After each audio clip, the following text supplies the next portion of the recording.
Let's do this. Get ready for the Dirt Life Show. Yeah, buddy. Welcome, welcome, welcome. Thank you so much for joining us on this fabulous Monday night. We are episode 75 of the Dirt Life Show. Tonight we have a fantastic show for you guys. As you can tell, we are in a special location in Temecula, California. Our featured guest tonight is none other than Stuntman extraordinaire, professional short course racer. Man, he's even done some crazy stuff like surfing in the sky. We can't wait to get into his backstory coming all the way from South Africa. Welcome, Adrian Cenni, to the show. Oh, thank you. That was a really nice intro. Hey, man, I do my homework, right? So thank you very much for having us at your shop here in Temecula, dude. It's cool. Yeah, thanks for coming out. It's very nice to have you be able to see a little bit about the truck and what's going on here. Yeah, some behind-the-scenes action. Yeah. It's pretty cool. Like, you guys always see, I say it on the show all the time. It's really cool when you get to see the guys at the races and you get to see them racing and stuff. But there's really no way for us to actually get behind the scenes and really get to know all these drivers and all these professional athletes. And tonight we got a stuntman with us. So it's going to be really cool to get into Adrian's story. I can't wait to break loose some of these stories with you guys. Let's get through some of the intermediary stuff. We're going to just thank our sponsors. Well, actually, you know what? We're going to thank you guys first.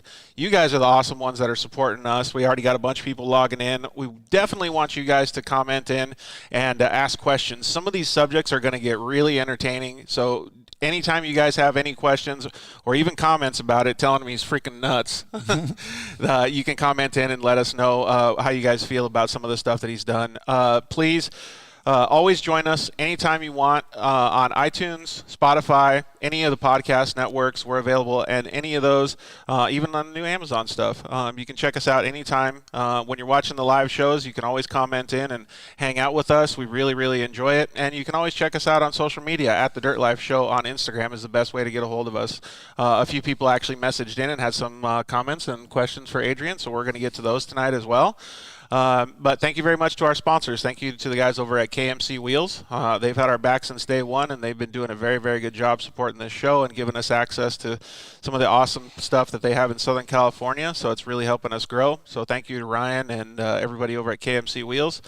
Thank you very much to Travis Zollinger and all the guys at Zollinger Racing Products. Those guys make fantastic UTV products. One of the things we're going to talk about is Adrian's actually going to be racing a UTV, and he's going to probably need to use some awesome products similar to the ones that Zollinger makes. And we would like to thank Shock Therapy. Those guys are doing an amazing job with all your tuning needs. You can use the code DIRTLIFE at shocktherapist.com. And, man, you save a whole bunch of money. Steering racks they make, sway bar links, anything that they make, you can save a whole bunch of money. Tell them that the Dirt Life sent you.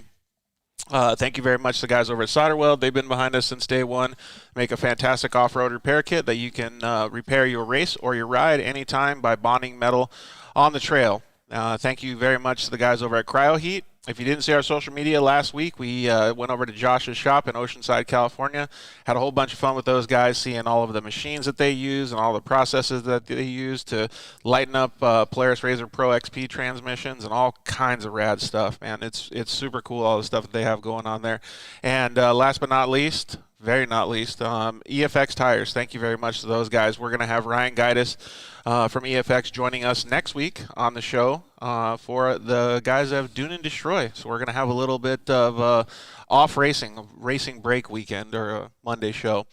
Thank you guys very much. We'll see if we can get some of these comments coming in real quick. We can do a little refresh, and we'll get into Adrian's story a little bit. All the way from South Africa, huh? When did you move to the United States? When I was 14, I came with my parents. They moved out here, huh? Yeah, the whole family moved. Small family, just me, my brother, my parents. And there's 2 boys in the family at the time. And in Africa, there was, in South Africa, there was mandatory army service. And there was a war going on too. And so my father, he's Italian, so he looked at the situation. He's like, well, I don't want my son's going to war right now. Right. So it was going to be Australia or America, and we ended up coming to America. I wonder what the reason was, because Australia's a nice place too. Australia's really nice, good surf, and South Africa is really good surfing too. So yeah, it was a tough call, but worked out well. Yeah, absolutely. That's pretty cool that you ended up down here too. It's always funny, like you and I talked a little bit about it a few days ago, what life throws at you, right? And the way that your path, like I'm a huge believer in the butterfly effect. Every decision leads to another decision or equal and opposite reaction kind of thing. And it's cool to see that all of those decisions and all of those things that happened in your life led you to the off-road scene. And even more so, some of the stunts and things like that we'll talk about. Yeah. I'm a believer in that you actually plan your life before you have it. Really? Yes.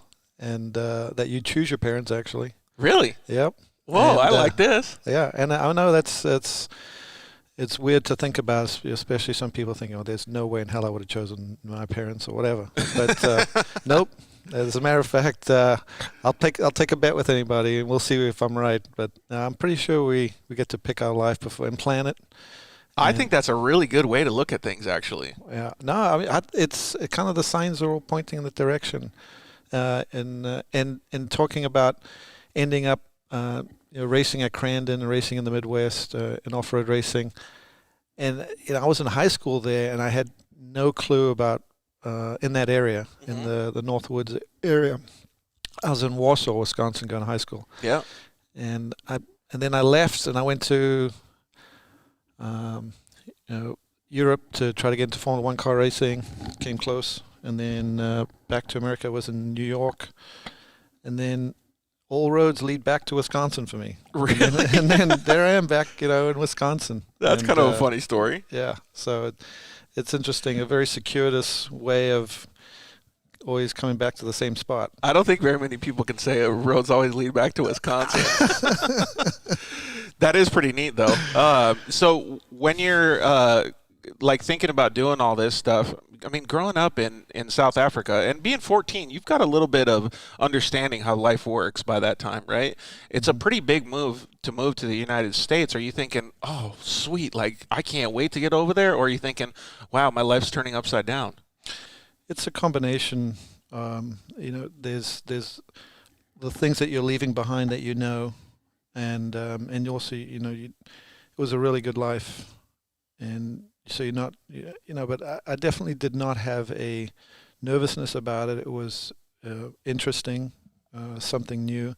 And, the States do a really good job of actually promoting themselves around the world, but through movie, basically Hollywood. Right. It's kind of, so it does give you an insight into what you're going to be walking into, even though it's not true. It's at least some type of an insight. Well, and plus you can just look at the differences between where you live and what Hollywood is showing you, I guess, right? And yeah, I mean, very often you see people who do move, and they do very well. And I think a big part of why they do well is being able to come from one culture into another, and then being able to see the differences and expand your horizons, and then try to adapt into the new one that you're coming into. Yeah, I can agree with that and attest to that too. It's like what they always say, that the people that hustle hard are the people that grew up with nothing, kind of thing.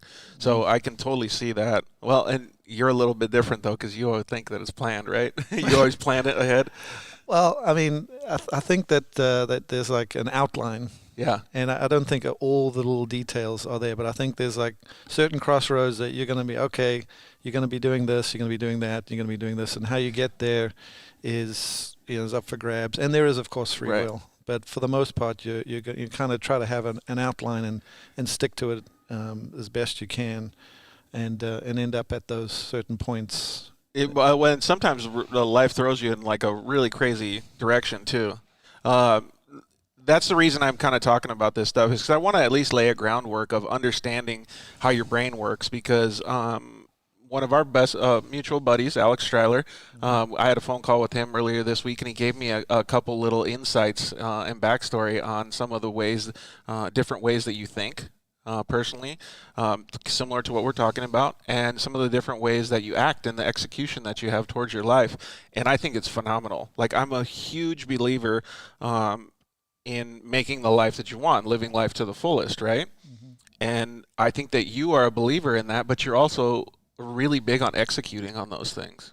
Yeah, actually following through on what you say you're going to do is extremely important.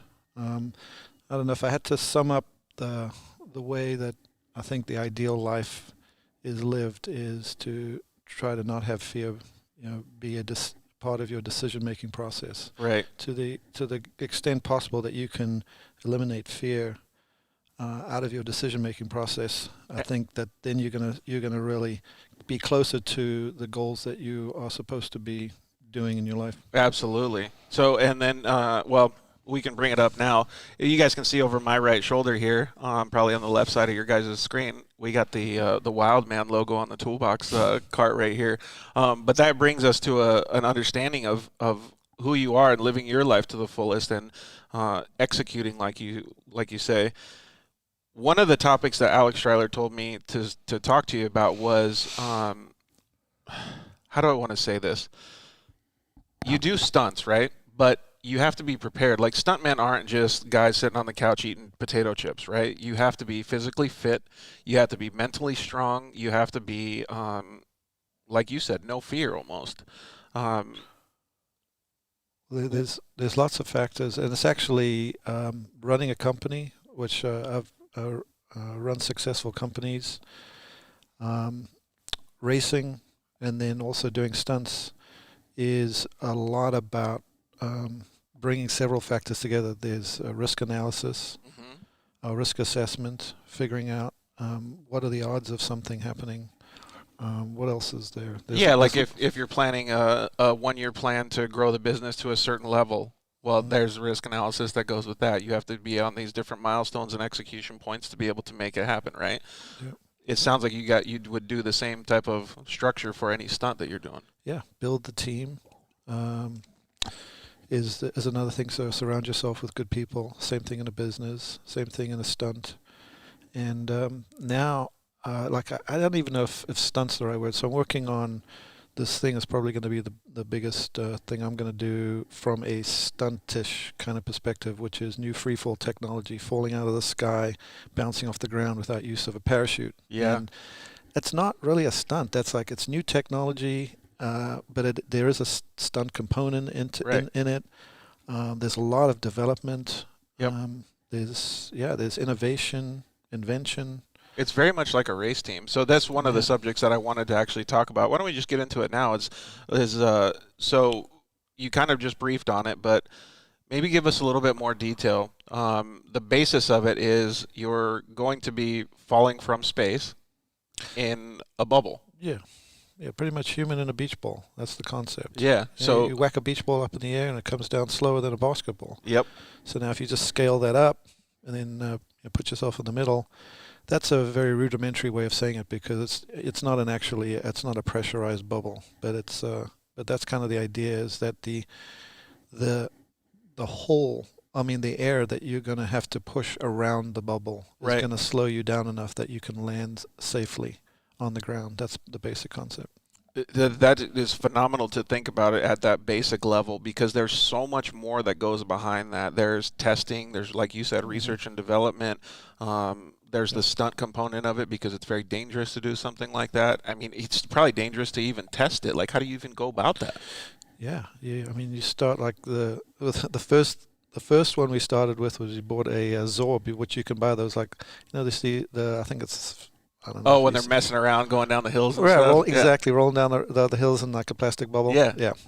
So we bought that, hoisted it up from on a tree and dropped it, and with me inside it or somebody inside it, and then it burst, and you went through and hit the ground underneath you, and then you're like, oh, okay, what can we do to now improve on that? Yeah. And so basically you just start. It's just trial and error. If you just to start at the low level. And like Alex said, incremental steps. Yeah. Yeah. I mean, it's basically baby steps each step of the way. You make it sound so simple, though. Like, I know that, first of all, I would be skeptical of jumping or dropping in one of those balls onto the ground. Like, well, how hard am I going to hit? Am I going to break my arm, my legs? Like, what's going to happen? And there's so many steps to be able to get through that process before you get into space.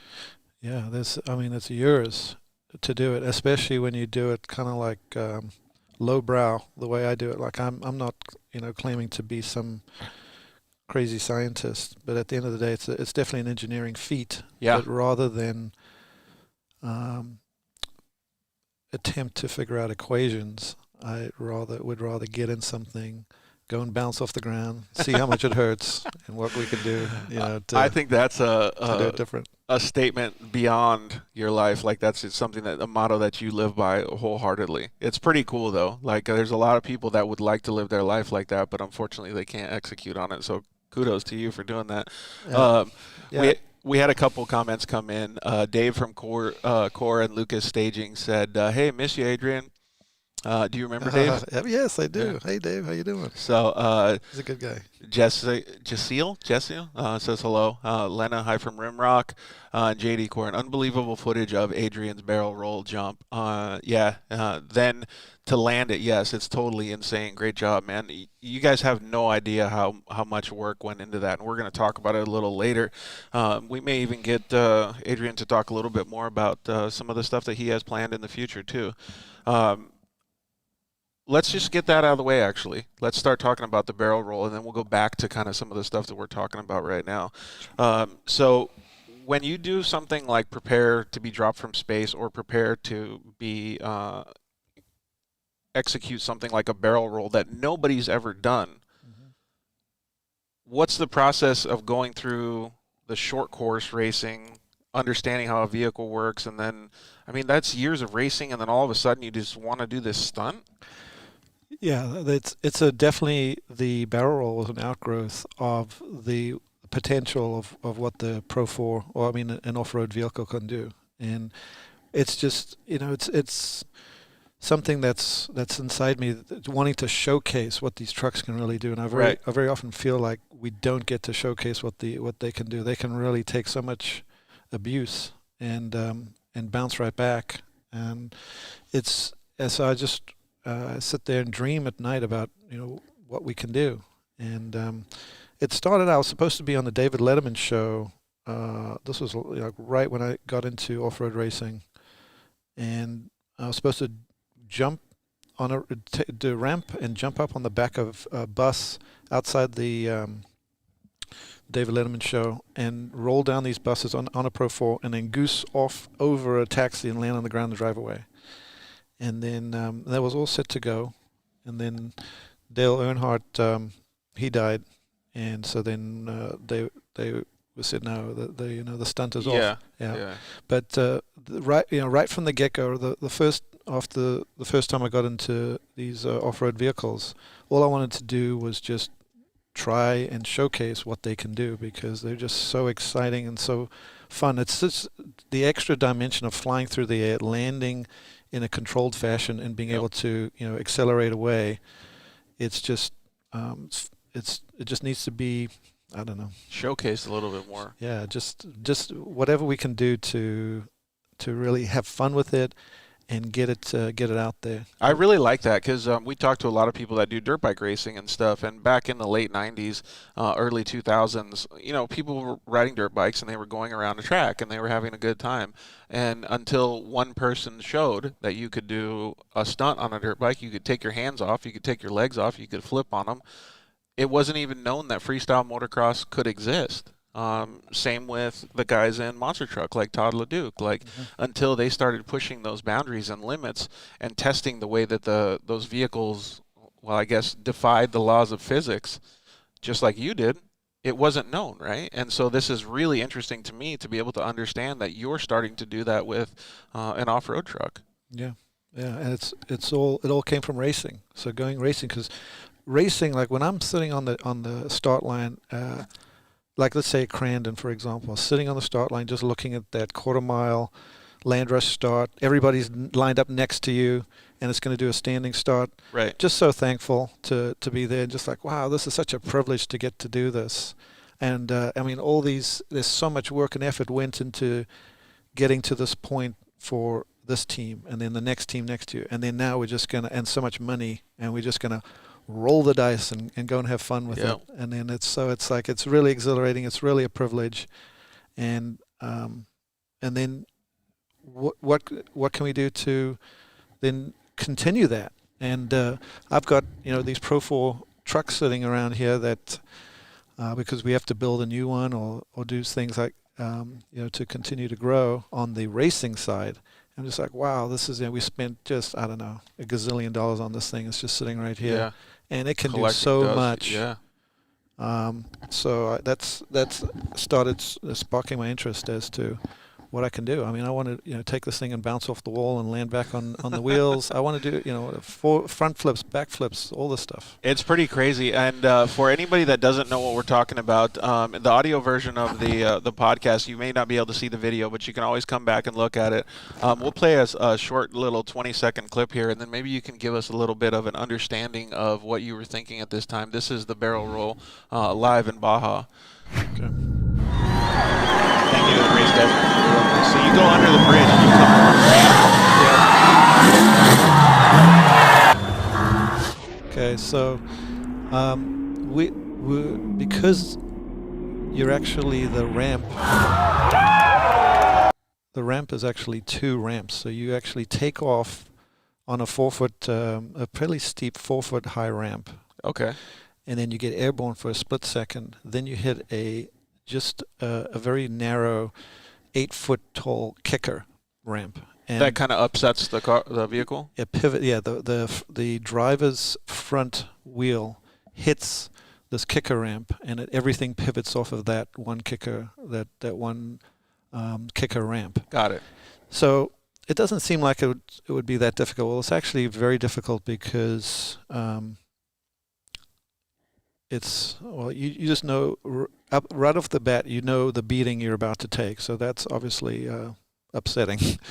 And then you're trying to line up on the ramp, and you're approaching it about 50 miles an hour. And the first ramp, which is the just a regular jump ramp, let's say, is not that hard to hit, even though it's barely a couple inches wider than the tire. So you've got to, and you're lined up you're not centrally lined up. You're lined up like on the driver's side. So you've got to come up at 50 miles an hour and be within a couple of inches to make sure that you go up the ramp. Because when you hit the kicker ramp's only 16, 18 inches wide, and you've got to, at 50 miles an hour, you're airborne flying, and you've got to make sure that your front tire can hit that narrow. Right, so even if you're off by 1/8 of an inch, since you're not in the center of the truck, and you're off by 1/8 of an inch, you could be 2 inches off by the time you hit the end of that ramp.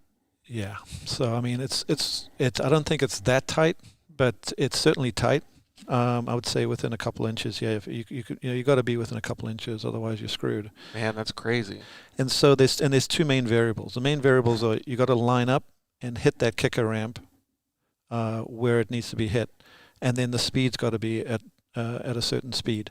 So we thought, okay, let's take the speed out of it, because I can't sit there and look at the speedometer, what's going on. So we put a GPS auto speed thing in it, and unfortunately, it was run off of GPS, satellite GPS. So when we went under the bridge, it actually lost signal. Oh, so you had to... Yeah, and so if we're watching that video, so the truck was actually slowing down, and it actually under-rotated on that particular jump.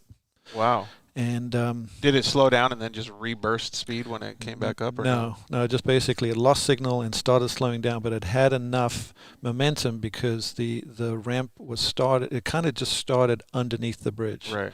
So basically, the roll up the ramp was decelerating. Wow, that's crazy. And we all know, like coming from off-road and stuff, whenever you're decelerating or accelerating off the top of a jump, it makes the car go up or down. Yeah. So in this case, I don't know if it was luck or something, because the spin actually came out pretty good. It did. It looked good. I mean, it looked like the landing was really hard. I don't know how your neck freaking survived that, but yeah. So there's very few videos out there where we actually show the in-car, because it's totally amateur hour at the Apollo inside there. Oh, really? Oh yeah. You get completely knocked out or partially knocked out every time. That's insane. And by knocked out, I mean like lights out for, I don't know if it's a 1 second. I don't know what it is, but it's lights out and then lights back on, and then, try to avoid hitting people. That's crazy. Yeah. So what was funny was everybody was moving down, and the barriers were there, and we were like, get back, and push everybody back. Everybody kept moving down, thinking like, I've got this completely in hand. I can just land on a handkerchief of ground. Everything's fine.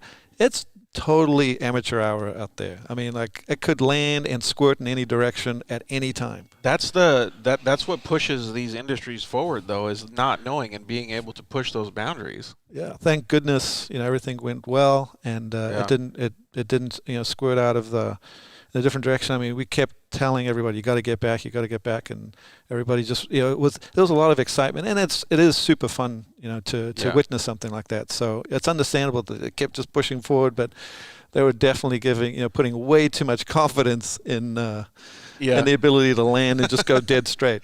I guess they see all these different things online and they think that everything's just okay, right? It's phenomenal that you did that. So let's take a step back real quick and kind of talk about what gave you this drive to move forward so much. I mean, you moved to the United States. That's obviously a huge move in your life, and then you probably have to go through the education system and learn those types of things. But when you're a young kid or a teenager, are you thinking about all of these things and how much drive you have and going into the rest of your life like that? No. I think being married, or after being married, smashing my head on the ground is easy. But no, I'm just kidding. Man. So all you married people out there, just know that you could be doing stunts instead of getting in arguments. No, I think my brother, he said it best, is that I definitely seem to be about the thrill of the ride. I got you. And so I think your brother older or younger? Older, older brother. Okay. Yeah. So when I was young, I lived on a very steep hill, and did not have a motorized vehicle. My parents would not let me have one. I think my brother he bought a stolen motorcycle, and so I got to ride that once or twice, and that's about cool. it. But no, so I had basically a bowl racer, which is the steel-wheeled go-kart, on this very steep hill, and that's all I had to entertain myself, was to go up and down that and just ride. And it took a couple of years, but I figured out how to be able to go all the way from the top and make it to the bottom without crashing, and that was probably where it got ingrained into me to just be about that thrill and problem solving. How do you take a metal wheel and slide it around on asphalt and have it not slide off on a steep hill, because you have to make a turn, so you got to set up and then slide, and then your weight distribution, and then maybe scrub some speed by kicking your ass out and scrubbing speed and then bouncing back. So that all fundamentals of off-road. Without the jumping part, and that's that's the only bummer, was the no jumping part. But yeah. Hey, so we got some guys jumping in or chiming in on the comments that are they're definitely different subjects, so we'll jump around a little bit here. But sure. JD Coran said, speaking of Crandon, turn 1, how did the conversation go with Scott Douglas after he blamed you for sending him over the wall? I don't know if you can control turn 1 at Crandon that good, because there's so much commotion in that turn. So one of the things that maybe from either having so many crashes or from just having a crap memory is I have no recollection of that at all. Really? No. Yeah. Well, so Zero. maybe I sent Scott over the wall? Yeah, maybe JD, you can ask Scott about that one. Steve, what's up? George, hey Steve, how you doing, man? Good to see you from Phoenix, Arizona.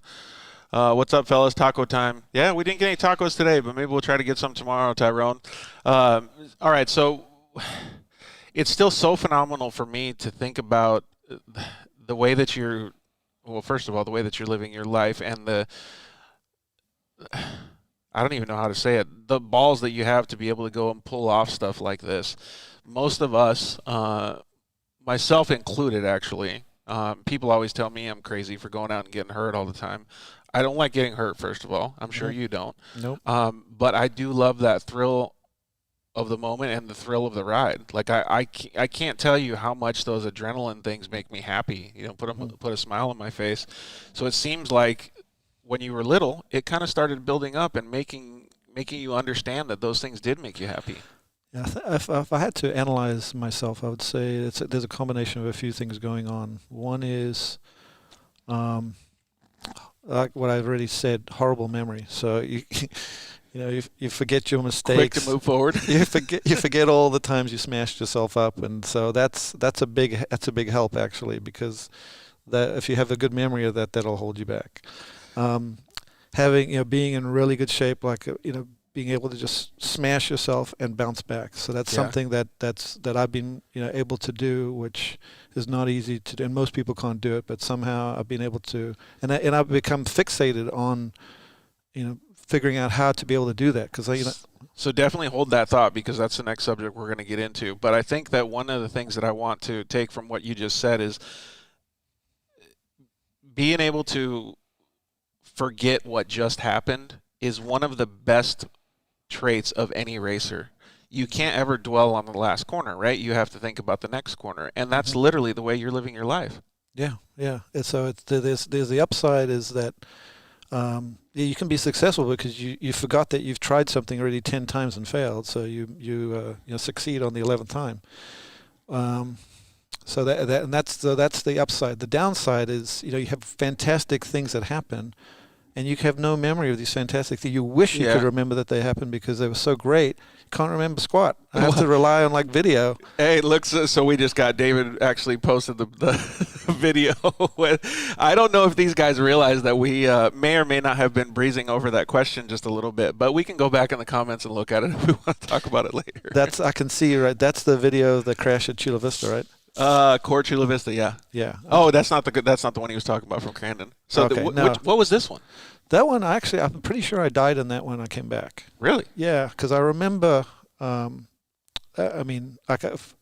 only from the video footage. Like I actually remember hugging. Like the hood came into the cab somehow, and I put my hand over it and hugged it. And I don't remember any of that stuff. But that was a really hard hit. So if you're looking at hits. Like what's a bad, ooh, is that a really bad hit? Is the person going to be okay? If there's a rapid change in direction, that's bad. Yeah, absolutely. Or a sudden stop. Yeah, that's really bad. So if there is, if you're rolling and dissipating energy, then that's better. Then there's chances are that somebody's going to be okay. Yeah, they don't ever teach you to. They teach you to stop, drop, and roll, not stop and put your head in the ground. Yeah, so that I can just see from that. That's that Chula Vista. It landed right above my head, upside down, and it dug, and then it went straight up. Oh, so I think I remember that. Mm, well, you don't remember it. No, I don't remember. The only thing what I do remember was being crumpled up into a small ball, and then drop kicked down a hallway. And then I just remember struggling to try to get back to the light. Oh, really? That's what I remember. I was like, no shit. I was like, wow. I've never been kicked this far down the road. You know what? I hope that some people can actually leave comments about this stuff, because I want to have lunch with you or spend some time with you one of these days about what they call near-death experiences or whatever they're called, or because I have some crazy stuff and that's happened in my life as well. So it's hard for other people to be able to understand those things if they haven't been through a situation like what you've been through. So it'd be phenomenal to be able to have an open conversation with you about that stuff. And if you guys out there in internet world, if you guys would like to hear some of that stuff, please comment in and let us know if you guys are interested in talking about that. I think we'll continue on the stunt questions and things like that, though. One of the things that I always thought was phenomenal, the barrel roll. I mean, everybody saw the video that we just watched. You went down to, where was it at? Ensenada. Ensenada? Okay. Yeah, that was at the wash at the start of the Baja 1000. And so that's, I think, the first time that most people actually saw the stunt being performed. Yep. But there was a lot going into it, right? Yeah, I'd actually, and then from then I picked up with a promoter down in Mexico, and I've done it again in stadiums in front of No way, really? Yeah, 40, 50,000 people. And that's tough to drop right into a stadium and then just hit your marks and with the low lighting and, like I said, one jump into another and not much leeway for anything, and so it's but I've done it multiple times, and to get to the point of doing it at Ensenada in front of that crowd that we saw, I'd probably done it into a practice pit and then to ground. Did it to ground at least twice, but into a practice pit at least a couple dozen times. And you're saying that every time, maybe some of these ones in the stadiums were a little less jarring, or each one was just as jarring as the first? Yeah, in the stadiums they started putting down sea sand to slow the vehicle down because there was basically no run out room. Stop, yeah. But it actually ended up providing a ton of cushioning. So that was really nice from that aspect. But yeah, doing it into a practice pit, that was another innovation because nobody had ever tried a vehicle practice pit before. Right. Yeah, like a foam pit or whatever it's called. Yeah, it can't be a foam pit. In this case, it's a tire pit. Okay, gotcha. Yeah. If it's a foam pit, I mean, it's a 4,500 pound vehicle. Right, it's going to go right through it. It's going to go way down. Makes sense. It's not super feasible. So tires, on the other hand, actually it does work. It was very strange, and we didn't know if it was going to work until we tried it. And the only way to try it is to get it and go and try it. Man, another innovation, but a ballsy one, that's for sure. We had George Egan comment in saying he had a near-death experience once, but it was nowhere near as cool. He just had his appendix burst for 3 days. Hey, man, you got to watch out for those things. Appendixes are gnarly. And Cody Sanders, hey, buddy. So I still think it's phenomenal that you're doing all this stuff.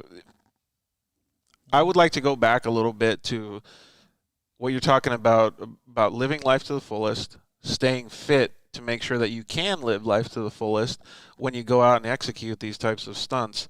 What's like a week in the life of Adrian like? Are you eating healthy? Are you working out all the time? Are you a cardio guy? Like, what's that kind of stuff? Yeah. I mean, all those things, it's probably the idea of if when you're exercising, it's about intensity. Like, you don't have to exercise that long. It just got to be intense. Right. So I think, and that's, what I think what your body really needs is intensity. With regards to lifting weights, I really like doing the leg sled, where you can put a ton of weight on the sled, and then that kind of mimics when you have a crash in a car and you've got your seat belts. Oh, because you're pushing yourself? Well, no, what happens is you hunker down. Like, I get the total death grip on the steering wheel, and I've actually ripped steering wheels completely off the mount. Yeah.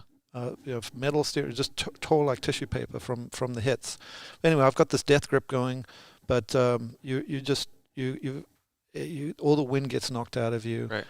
You're holding on, and then it's just like impact and pressure. And the same, like if you can put, like, let's say you can put 10 plates on the leg sled, so that's like 1,000 pounds, and then try to push that with your legs.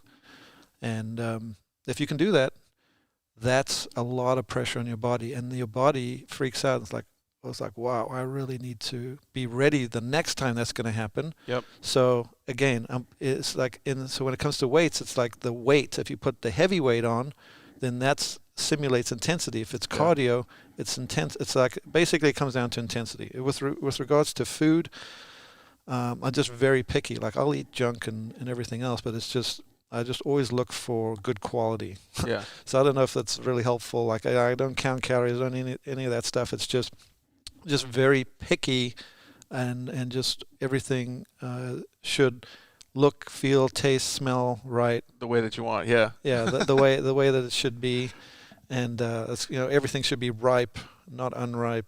I mean, just the little things. I guess that just. Well, I think that goes pretty far. I mean, like, if you're talking about picking a berry from a tree, you're not going to pick the shitty one, right? You're going to pick the good one. Always. Yeah. So, yeah. Man, it's so cool for me to be able to think about the way that you live, because I do a very similar thing. I mean, I'm not quite as intense on the workouts and stuff like that. I really enjoy cardio. That's why I do cardio, and I like being out for long durations of time. So I'll road cycle for, I don't know, let's just say 50 miles or whatever it is, and I'll have a fantastic time doing all that stuff. But hearing you and the way that your life goes, and the intensity portion of it, I don't have that intensity, but there's been a couple times that intensity would have helped me a ton in some of these accidents or some of these falls that I've taken. Mm-hmm. Yeah, I was wondering when I was hearing a little bit about your story that you've taken like multiple severe hits. Yeah, unfortunately. And I think when I met, I was like, I wonder if that's like if you had, kind of that was your MO in your life, is that, like severe bodily trauma, and then how you, incorporate that to basically like to learn what you're going to learn, or to push you forward, or to be your inspiration, or to be your motivation, or whatever. Yeah, if we're talking about like how you live your life and planning our lives ahead of time, I don't know that some of these things were planned. I think maybe some of it was laid out for me. I just didn't know it was coming. And then, like you have to adapt. And I mean, like we could go on and on for the way that both of us live our lives, but I've had to pivot my life and change it 4 or 5 times. And we're not talking about little ones like changing a job. We're talking about completely changing and uplifting your whole life, right? And those things have made me who I am today. In fact, they made this podcast. One of the injuries made it so I couldn't see or hear anything. All I could do was talk. And so I thought, well, okay, I can't do my current job now. All I'm going to be able to do is talk. Maybe I'll be able to hear one of these days. So I just figured out how to do a podcast and talk. Wow. So it's one of those things. And that's inspirational to hear. I mean, like, think about that for a second. What about if the listener is like, what about if the only thing we can do is talk? Yeah. Like, what do we do? Are we going to crawl up in a ball and say, fuck it? Or are we going to... I tell you what, I almost did. It was fucking scary. I gotta believe it. Living blind and deaf. I mean, and I'm not just saying that no people do this, because other people do, but they're more of a man or woman than I am, because I was freaking out living inside my own body. I was ready to like just go bananas. Like I almost couldn't handle it. Like it was to the point that I was gonna just burst from the inside, kind of thing. So this was a very good outlet for me, similar to the way that doing the stunts and doing these things is an outlet for you, and getting the adrenaline and these types of blood pumping type of things is. It's so interesting to me that you're keeping up your body and you're training it to do these specific things. Yeah, it's really, it's like, it's so funny. Like I'm sitting, I spend all my time trying to take care of myself so that I can just go and basically smash myself. I mean, like, and then try to bounce back. It's freaking crazy, man. Yeah. Like, take care of yourself really good so then you can go and F yourself up. Yeah, exactly. Christy, hi, Christy. She said, hey, George, happy Monday, Dirt Life. Yeah, it's an awesome Monday today. Yeah, Jeff said, George's workout is eating tacos. Hey, I really do enjoy tacos, man. I love tacos, too. So what's some of the best tacos that you had? Because you've been down to Ensenada a few times. Yeah, there's, I don't know what the name of the place is. The one down by the Estero Beach Hotel? Right before you make the right. Yeah. To go down the road, so off the, like where you go by the airport, and then you make a right-hand turn to go down the long road. So not the ones where you make the left right at the Estero Beach, but they're on the main road. I like those tacos right there. Oh, I think I know which one you're talking about. Does it have red on it? Exactly. Yeah. I like that place. That one's super good. SoCal Tacos right over here in Marietta, or is it Temecula? I'm not sure. They do a pretty good job too. Boom. That's where we're going. We're going to have this heart-to-heart life conversation. Nice. So I could literally talk about this for days, but I know that we want to talk a little bit more about motorsports and the things that you're going to be doing. Before we get into the full short course racing stuff, because that's very interesting now that the season is starting up again. You also did something that I really didn't know that you even had any ambition to do, and you went and you got hung by a helicopter, and you basically surfed through the clouds. So how does that even come about? Yeah, so I had a buddy who he was doing viral videos, and we connected on a viral video, and I can't remember what it was, and then he had the idea of surfing in the clouds, and I thought it was a good idea. Basically, it's kind of like a dream piece where you're thinking, okay, can we make it so that the clouds actually have some density to them, right? And we can simulate it. And as it turns out, putting together that viral video is probably as hard as trying to go out and win a Pro 4 race. Yeah, I can only imagine. Like, how do you even freaking film that? Because you need 3 helicopters. We only had 2, and you need actually 3 helicopters because it's kind of ridiculous. And then you need access to like really thick clouds. So we put out that viral piece. We were still probably a good, I don't know, 2-3 weeks away of constant filming before we would have had the piece that we, the video that we really enough content to be able to put it together. Yeah, but so we put it together because we ran out of money, because it's so expensive to have, to constantly have a crew and helicopters ready, and then the clouds are too high, the clouds are too thin, Right. the clouds are over there, the clouds are not over here. I mean, it's just, there was a lot of stops and starts, so that's an issue. But it's really, it's mostly almost like a cinematic piece where you need a director's helicopter, and then the director's helicopter is going to tell the helicopter what level to go up and down as it basically goes on the edge of a cloud. So the camera shot has to be on the edge of the cloud, and the between the camera and the helicopter, they are going to actually doing the work. Similar to doing a barrel roll stunt where you're the driver. All the work you do is actually on the barrel roll is done before the stunt. So when you're doing the stunt, you should just be along for the ride. But obviously that doesn't always happen. The same thing with up in the helicopter, the rider on the snowboard that's snowboarding in the clouds. That you're just really along for the ride, and it's really much more of a director with the relationship, the director helicopter telling the pilot in the tow helicopter up, down, right, and or then also swing left, right, kind of thing. Yeah, and then telling the camera operator, or the shooting helicopter go up and down, because it's what you're trying to do is make it so that the stunt guy is on the edge of the cloud, and it's really hard to do, super hard. And think about it, because once you're in the clouds, the helicopters, they don't know where each other are. Plus, it's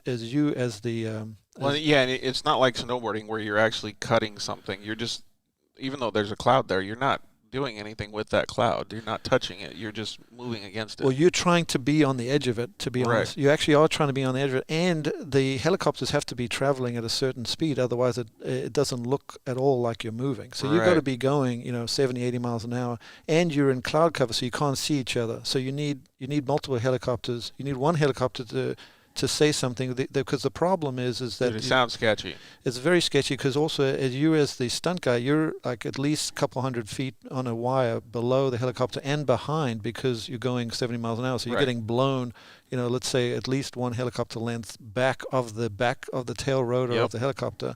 So the pilot has no clue where you're at. He's going to have to be told by somebody what's going on. The film helicopter's got to know where you're at, otherwise their rotors are going to come up and chop your feet off. So you need 3 helicopters. It's a lot of money. It's a bitch. Yeah, but crazy. The idea of it is really cool. And if we would have got the shot that we wanted, it would have looked amazing. We got a decent shot. I mean, it was. I'll tell you something interesting about being up there. So you actually do interact with the clouds, and the thing that's really interesting is that the clouds, you can actually taste the clouds. Really? Because Yes. of the moisture? Yeah, you can taste them when you're up there. You're like, wow, that's somebody's burning garbage. That's a garbage cloud. So whatever it grabbed from the atmosphere. So whatever happened, whatever created that cloud, you can taste it. Like another one, you're like, if you're by the ocean, you're like, that came from the ocean. You can actually taste a little bit of the ocean. I'm going to try to send positive vibes if I'm ever up in the clouds like that of tacos, okay? That way we can get some good stuff up there. Yeah. What was the things that got triggered in your head when you were up there? Did you get a cinnamon roll? Did you get trashed? Did you get a tire? It was hard. I was cold. I was because you. Yeah, you're probably freezing up there. You're freezing, and then plus you're hanging basically from your crotch, so it's super uncomfortable. And then to get to the clouds is very often like a 15 or 20 minute helicopter ride at. Oh, and you're on the wire the whole time? You're on the wire, and then you're doing 100 miles an hour. Hanging from your crotch, and a snowboard attached to your foot. So by the time you get to the spot, that doesn't feel good. You're so spent, and then they're like, "Okay, action!" And then you got to start carving, and actually bringing that snowboard using incredible superhuman gut strength to be able to straighten out. because you have to push that snowboard up against the wind. That's again goes back to your foundation of intensity training, because most people, when they get cold, their muscles just don't work right. They're not the same. So you have to be able to push through that. So it's super cool that you can do that. Hey, we had a comment come in from Loriana Sargent. She said, how has your near-death experiences changed your life? Or maybe it hasn't. I don't know. No, it definitely has. Like I'm definitely interested in, why we're here. What's our purpose? And so those near death experiences or death experiences, like I'm pretty sure I had 2 death experiences. The rest I would say are near death. I mean, I've been knocked out for many minutes and several times, and I would consider those just whatever. But I'm talking about a couple experiences where, like, I remember I got drowned, and then I just remember being brought back. Right. I think that would be like when you're past the point of no return kind of thing. Yeah, like when then you pop back, and then you remember it too, and which is different from like when you get knocked out and then you don't necessarily remember it. You don't remember squat, or like in the other case where I got crumpled up and kicked down a hallway, and then had to fight to come back. Yeah, those are some pretty vivid memories, right? Like. Yeah. Thinking about that, like, of course, it has a little bit of relevance to the situation that happened to you during that time, but it's crazy for me to think about that, because I don't usually have people that I can talk to about these near-death experiences that I've had either, and it's crazy because I don't know, nobody understands it, right? Yeah, I think so. If you ever, what I take from it is not necessarily the experience itself, but the peripheral things that happen during it that make you feel like, ooh, I'm peeking behind the curtains. Mm-hmm. That's kind of like what I look for. And then I use that to maybe make some decisions going forward. And certainly, try to not be fearful. So that's also part of it, is that there is going to be something once we leave this, our physical body. There is going to be something else, and to the extent possible that you can take a peek at those things, you should, in an observational and impartial way, and then apply them. Well, yeah, and I love that you say it like that. And for maybe somebody that doesn't understand it, it's a learning experience no matter what you do. Even if you stub your toe, right? Take the understanding of stubbing your toe and be like, okay, I'm never going to stub my toe again. I'm going to watch out and be cognizant of my surroundings for the rest of my life, because I know what can happen the next time. Mm-hmm. So yeah, and then also part of it is a lot of people are very averse to pain. And pain sucks. Nobody likes pain. Yeah. However, pain is a way to communicate with your body. Right. So I really don't. I don't remember the last time I took a painkiller, no matter what, because I want that link, even though it sucks. Everybody says I'm crazy for thinking that same way. Oh, you think the same way? Absolutely. Yeah. Yeah. Yeah. If I don't have to take medicine, don't. Yeah. So you don't want to break that link to your body, and pain is a way of communication, just as the body's telling you other things. Yep. So. Well, it's kind of like working out, right? Like if you can't lift it, you're gonna push through it and try to do it. So we had a couple other comments. Jeff said totally made you talk about tacos. Hey, dude, I don't think we could skip a show without talking about tacos. While I read this next comment, because JD Corn is a pretty long comment, but Kyle Ahrensberg says, what's your favorite track and why? I don't know, man. You've raced on some serious cool tracks. Yeah. I'd say the quarry track where I had that huge crash, that was in the core days. That was a really interesting, fun track where we drove with the natural terrain of a quarry. And it flowed good? It flowed amazing. So basically you'd go top speed, and then you'd hit this big bang turn, and you didn't use the brake at all. All you did was huck it sideways, and then you would float up a hill and then come back down. And then there was another turn just like that. There was a big old sky drop and then there was an infield section. There's places where you could get around people. So it was a very interesting track for sure. I would say overall, though, as a racer, if you do this a long time, probably the first track that comes to your mind, or the track that you prepare for, is Crandon. Yeah, I was going to say that. I mean, that track is legendary. But the track you're talking about was in Chula Vista, right? In Chula Vista. And then another track, which is... The Chula Vista track was a little bit before my time, but I've heard probably 5 or 10 people all say the same thing as you. It was so cool. It was a very cool track. It was just like, it just had a, I don't know, je ne sais quoi. I mean, just like this, you can't really put your finger on it, but it just had a lot going on. And a good feel. Yeah, it was the natural terrain. It was just something that you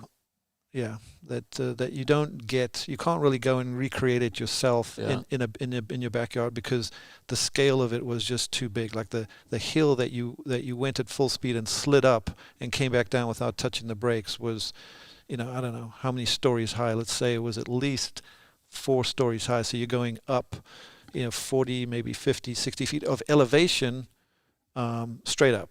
And then there was a couple of those. That's so cool. And then you have a drop off. And again, now you're doing this with a bunch of other drivers. Yeah. So now you're all almost like a choreographed. You're almost like a ballet where you guys are all just sliding up alongside each other.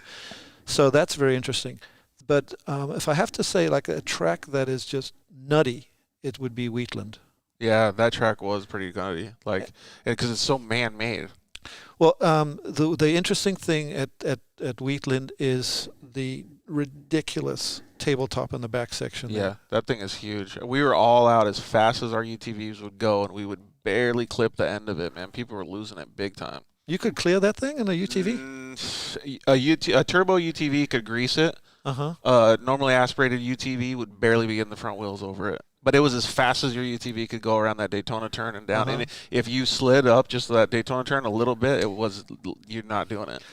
There was two different occasions on there that just blew my mind. One, it's basically, when I say Wheatland, everything I think about is just that tabletop. That tabletop is ridiculous. It's just, we're in the air for seconds. Yeah. And then if there's a crosswind, you're up in the air long enough that the guy next to you can get blown by the wind, and that's one of the times the most memorable jumps I've had was, I think it was R.J. Anderson.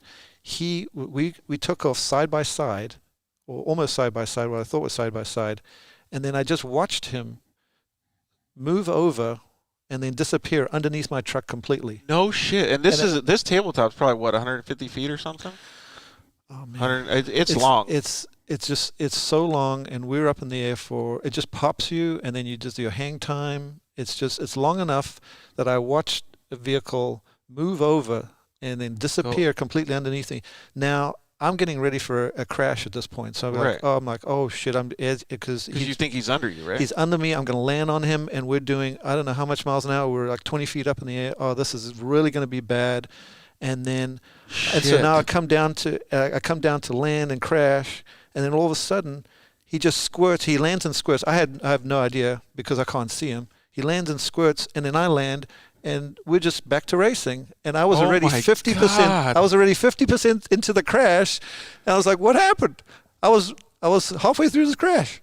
Okay, that's one of the things that, like, you can't plan for, right? No. Like, holy shit, man. Yeah. And so he was probably an inch ahead of you at that time, like, right. I didn't even know how it happened. It was unbelievable, and it was so thankful that it wasn't a crash. But I've never been in that situation where you were so far into a crash already because you'd had time to get ready for the crash because you're up in the air so long. And then to have it not happen was just unbelievable. And all of this is taken in sequence for maybe 2 seconds. Yeah, a second and a half. But it seemed like a really long time. That's crazy. And there's been so many times in short course racing where nobody has been that lucky. They've actually had the crash execute. Oh, 100%. And then there was another time on that same tabletop. This was Doug Matag. So there's a train of us. We all take off, and we're on the tabletop. And then I don't know what Doug was doing, but he was just going harder. Mm-hmm. And so he takes it, and then he comes, and he's completely a truck length above all of us. and going faster because he's so much higher. Yeah, so his apex in the air is like 40, 60 feet after you guys probably. I mean, exactly. And so I'm there in the middle of a race, and all of a sudden I turn into a spectator, and I look over and I see the underneath of this guy's truck flying over the top of me, and I was like, "Wow, that's super exciting!" Oh man! In the middle of a race, all of a sudden I'm a spectator, and this truck's above me, and I don't even know where it's going to land. But it's just that's Wheatland, and that jump alone, it's so sketchy, and it screws it's up a lot of people. But in terms of the excitement on being on that jump and participating in that race with that jump, there's you never thought something like that would happen until you're there experiencing it. Yep. And then these weird things happening, and it's just that's one of those things where somebody like me who has just a terrible memory, but that's imprinted in there. That is so cool, though. And we were talking about it a little bit before last week when we were talking about the fans, and the fans on the East Coast or Midwest are phenomenal. So you said the Crandon fans are phenomenal, the people at Wheatland are phenomenal. That's probably one of the things that they go to look for, right, is because they have all those same memories ingrained in them, too. Yeah. Yeah, I mean, the fans in the Midwest, I mean, that's the real deal. And I would love it if we could get the West Coast to have that same type of dedication and realness, I guess is what it is. And so so it's super fun to be going to Crandon and Bark River and the Midwest tracks where people just have that excitement, and I also get that in Mexico too. I feel, I don't know if humanity is the right word. I don't know, what is it? Like real fans, right? And I mean, their appreciation level is different than the West Coast. I can totally get that vibe, and I don't know if the people on the West Coast are different. I think it's more saturated, right? They're so used to it. I think maybe it's partially the tracks. Like to me, like Glen Helen to me is boring. Well, no, let me okay. Glen Helen is gold, not the track that we race on in Lucas, right? But the real track. Like I look at that and I see little, glimpses of like Chula Vista, the quarry, those big up the hill. That first Daytona turn at Glen Helen would be so cool in a Pro 4. That's where we should be. That's where we should be on and running around in these vehicles. So I got to drive the motocross track in a UTV for a Yamaha thing that we did with Yamaha out there. It was so fun. Like I didn't even want to go back to the short course track. I had so much fun riding the dirt bike track. Exactly, 100%. So it was super cool. Maybe that's what would because that type of energy that gets transmitted from the racer into the fellow racer into the crowd. I don't know. That's my only solution as to how we can get that type of bring Chula Vista back. Yeah, or just put us on the main track at Glen Helen. It's right there. Robbie Gordon did it right in the Super Truck Series. I think. Oh yeah, that's right. Right, he did. Yeah. I mean, I didn't do it. I wasn't. Some of those jumps look a little bit sketchy in those trucks, but I don't disagree with you. David commented in again, and he said we definitely thought we lost you at the quarry that one day. It's tough though. But you got to understand, like the mentality that he gets afterwards is he's blessed to be here. Soda before Core raced at Glen Helen. Yeah, I mean, I think it would be cool to bring something back like that. And David also said the ski jump with the head-on breeze for the Wheatland stuff. Oh my God, yeah. That's some of those crazy crashes at that Wheatland. I remember. I think. What's his name? Minier or whatever. Randy yard sailed. Yeah. His truck just turned into a kite. Yeah. The one that sticks in my head is it was Rodrigo and who's Marty Hart and Corey Hart, I think it was. And so it was two guys, both of them no lift guys, hothead guys, and they just wanted to out-jump each other. And they were landing halfway down the hill, maybe almost to the bottom of the God, that's got to be so, hard. It was unbelievable. And, I think so Corey ended up yard sailing. Oh, Kyle Hart? Kyle Hart. Yeah. They were Kyle Hart, okay. He ended up yard sailing because it was him and Rodrigo, and I don't know if they touched or whatever, but all I know is Kyle had many seconds to view that in terms of, think about your takeoff to your landing. That's got to be 4 seconds. I mean, it's a long time to get over the tabletop and almost down to the flats off of that jump. I mean, how many? Looking and preparing for this? Oh my God! Yeah. So that one sticks in my mind. The ski jump at Chula had an onshore breeze. Oh, okay. So he's talking about that one. Yeah, I could see that. I mean, it's so close down there. I wonder. Yeah. I mean, I think the crash I had at Chula. I think what happened was because I think that was I was going. Oh man, I can't actually remember. I don't know if I felt like my throttle stuck, or possibly I may have hit the brakes too late. I don't know whatever happened. Whatever happened, I don't know if it was wind. I don't remember, to be honest. But what happened during the crash? You ended? Yeah, basically I went down the whole ski jump, like almost vertical, looking at the ground, and then looking for a penny, whatever they say, something like that, and then it just grazed the ground a little bit, and then the A pillar just stuck in the ground and went straight up. Yeah, because it was that hard impact, like you were talking about, that sudden stop. Yeah, that's a suck fest. Man, that does suck. Well, let's kind of change gears a little bit, or switch gears a little bit, and talk about some of the accomplishments and accolades that you've had. So you've been racing Pro 4s or off-road for how long now? My first race was in '99. Yeah, so just over 20 years. Well, I crashed and didn't do the 2001 season because of a crash at Crandon. Wasn't really a crash. I got actually I did have a crash. So that killed that season, and then didn't come back until 2005 or 6. So several years there, and then there was also 9/11 that kind of put a damper on things because I was based out in New York City, so that didn't help. Oh, you're doing some of your business stuff out there? Yeah, just like it really, because I live a couple blocks from the World Trade Center, and so we were evacuated and weren't able to come back for a few months, and then it kind of made racing like, well, I don't know how we're going to do that right now because we got bigger life's issues. more important at this point. Yeah, so anyway, I think I came back in 2005 or 2006. So I did go away for a few years, and then come back. So we can call it about 15 years or so. But during that time, you had a lot of cool things happen. You were learning how to do it. You were establishing a team. You were building sponsors. You were doing all of the stuff that every normal racer does. But you had some pretty good accomplishments. You've won races before. Yep. You've competed for championships. Yeah.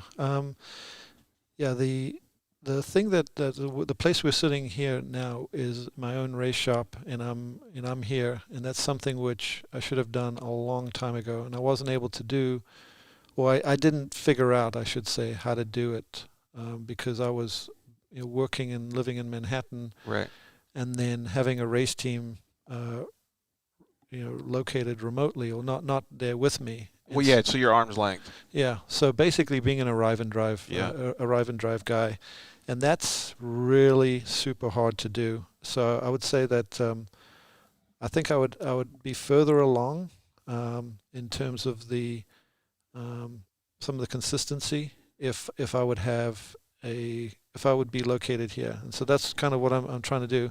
But yes, along the way I've had lots of wins. I think 17.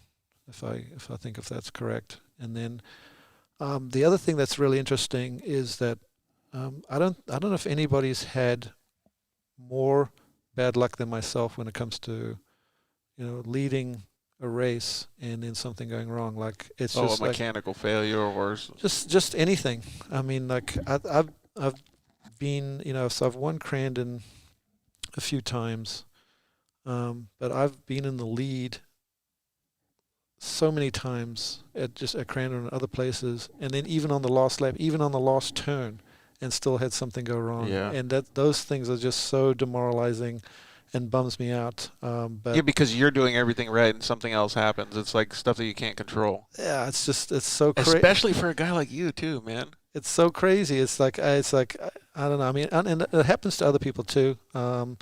Like where you'll win a race just on the last lap, and so sometimes you get handed some freebies, But it's been crazy to me, like that how many of that times that's happened, and then I think a lot of times it was my own doing, like basically only having one gear, which is just balls to the wall the whole time, so like being way out in the lead and just keep pushing instead of, hey, okay, take it easy, back off. Yep. Do you have a second gear? Do you have a third gear? Yeah. Rather than just always 100%. Yeah. Well, I guess that's good and bad, right? Because first of all, I have the same personality, but it doesn't matter what we're doing, and your business acumen is the same. You're 100%, right? You're going to get the client. You're going to do a better job. You're going to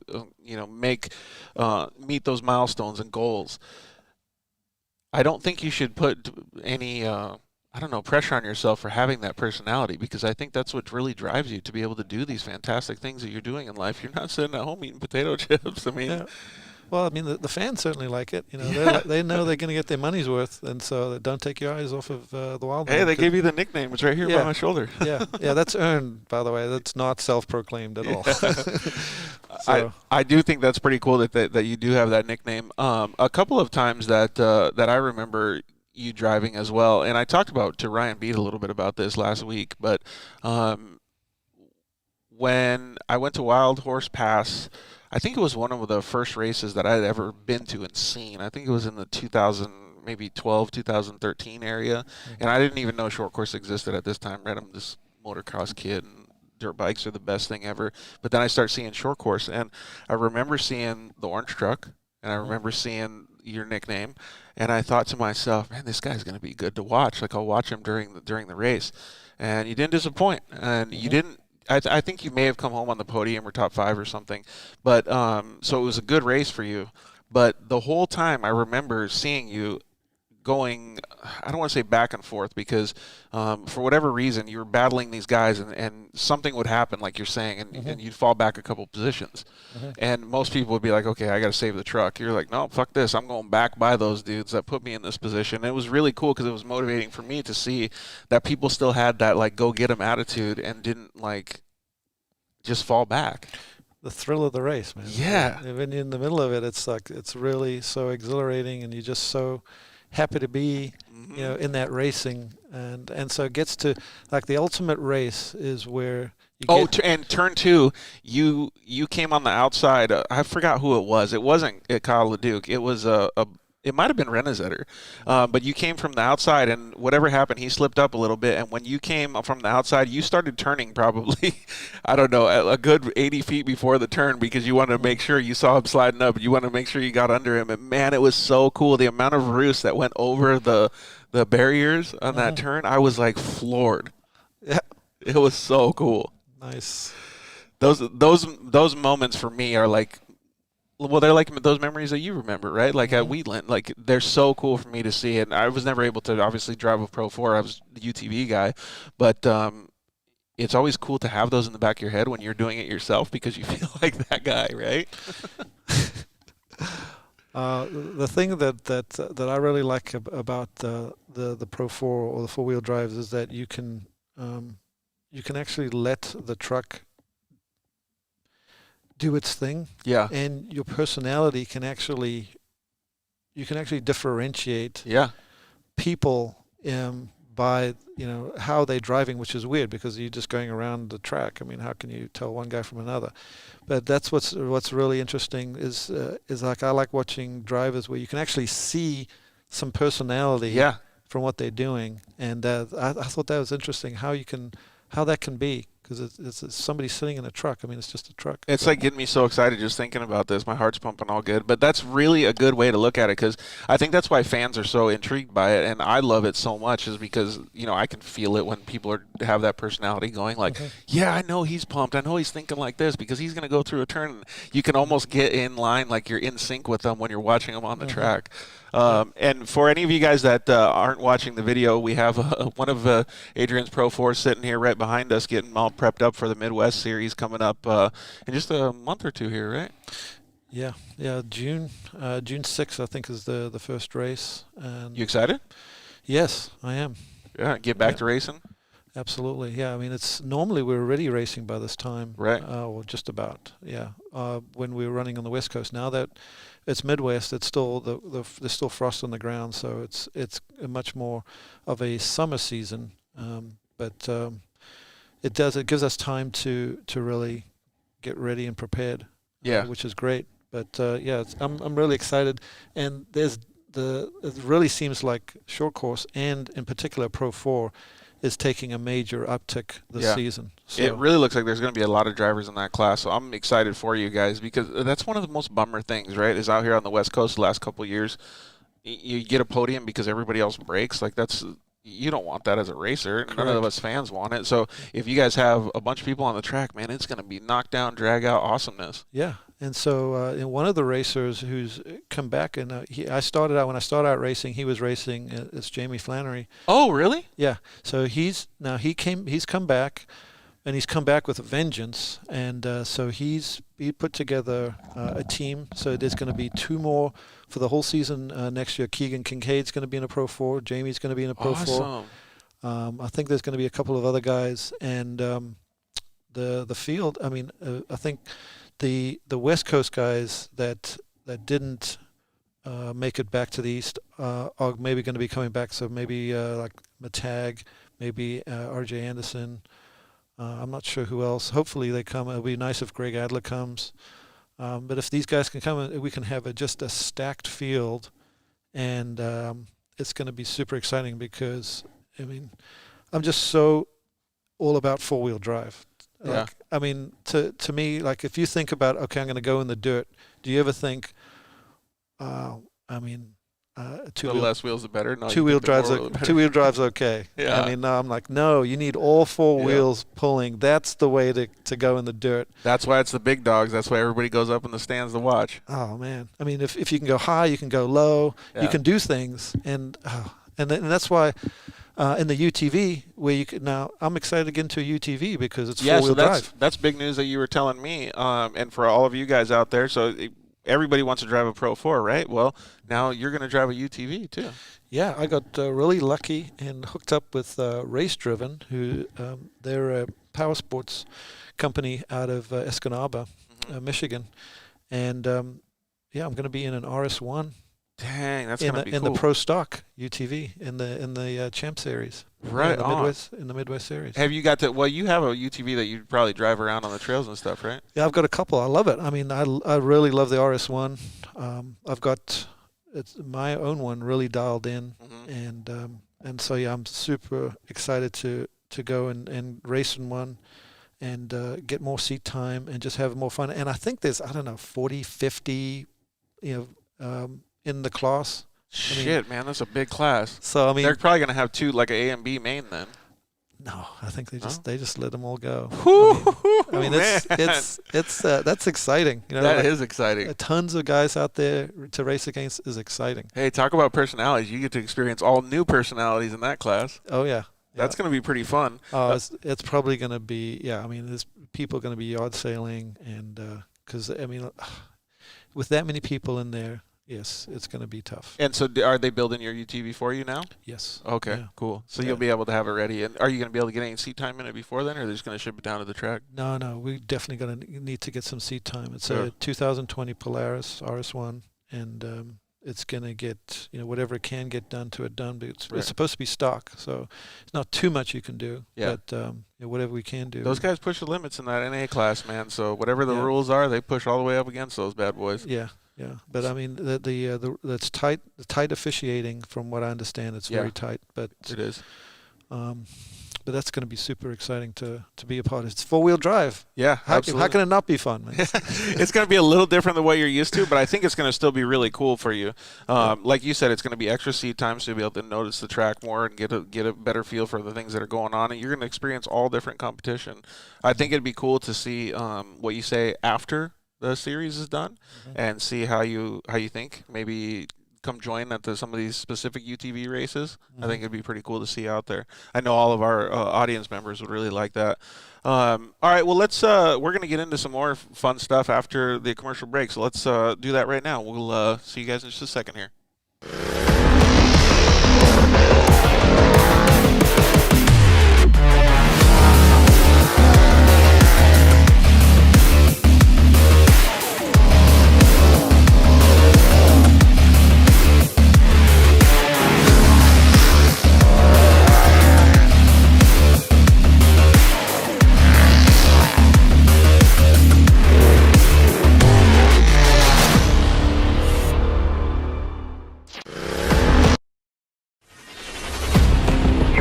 RC tires out? I was born ready. Let it rip.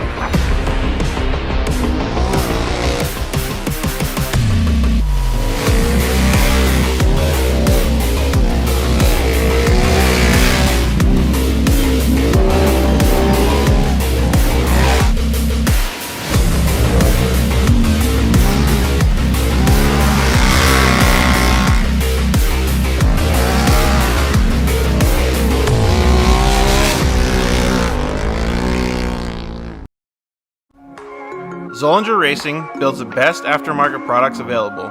Products for your UTV or snowmobile, including billet radius rods, billet tie rods, billet steering knuckles, billet steering racks, alternator kits, and much more. All manufactured in the United States in-house at their headquarters in Nibley, Utah. Travis Zollinger and his team test in some of the most brutal conditions, racing in places like the Best in the Desert Mint 400, Ultra 4 King of the Hammers, UTV World Championships, and many more. Visit ZollingerRacingProducts.com and use the code DIRTLIFE to get 10% off your next purchase, and join us on social media at Zollinger Racing Products to see our products in action.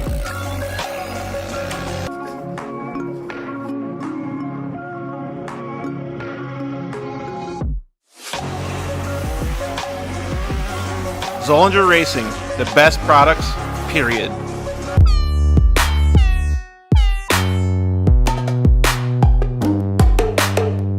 Hello, I'm Justin, the founder of Shock Therapy.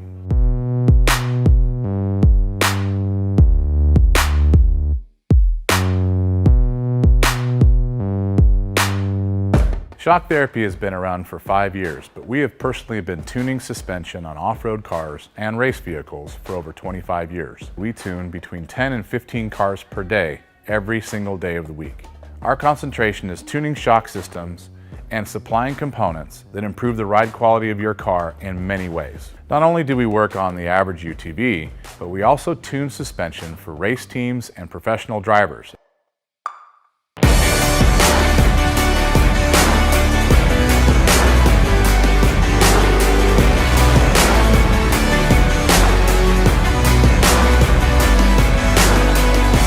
We currently tune for over 87 race teams in Best in the Desert and Score. Our clients and race teams rely on our suspension components to allow them to win races and keep them safe. Suspension is a moving target. We are always trying to hit that target with every customer that we work with. Each customer's needs can be different, and we tune our kits accordingly.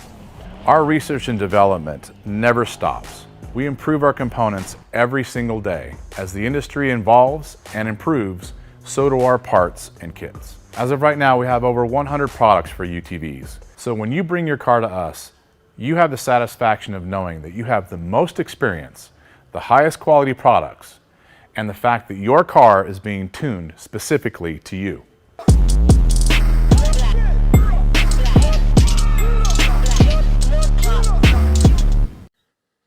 Yeah, finally, we got Lance from Solderweld in the studio. Thanks for coming down, bud. Hey, why don't we just record a commercial now? Yeah, why not? So good to be here, man. It's been a lot. I've trying to get down here forever, and I wanted to talk about the off-road kit. Dude, I love those things. I got it in my pack.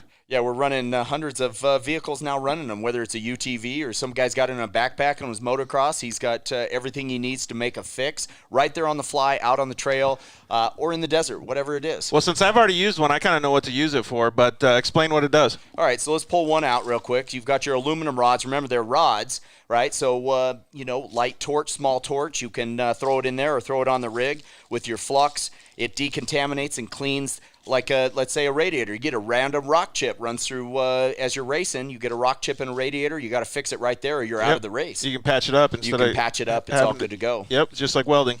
Yeah, also as well with that, you've got a brake line fix. So with your flux, you can fix a brake line, stainless steel, And then your hot block, heat absorption putty. So it keeps you from getting burned, number one, as well as keeps the heat from traveling. So it's really, really nice. I've used this not even to fix anything, so that stuff works so good, man. Listen, it's easy. It straps in nicely so that you have everything you need in one little place, and you don't have to carry a big bag in It's the like a first truck. aid kit for your vehicle. Yeah, chase trucks have it as well, so that if they need to make a fix on the fly, they can get it done and get it done quick and get you back in the race. Dude, those things are so cool. All right, so it's at Solderweld on Instagram, Facebook, and solderweld.com. Awesome. All right, thanks, bud. Appreciate it.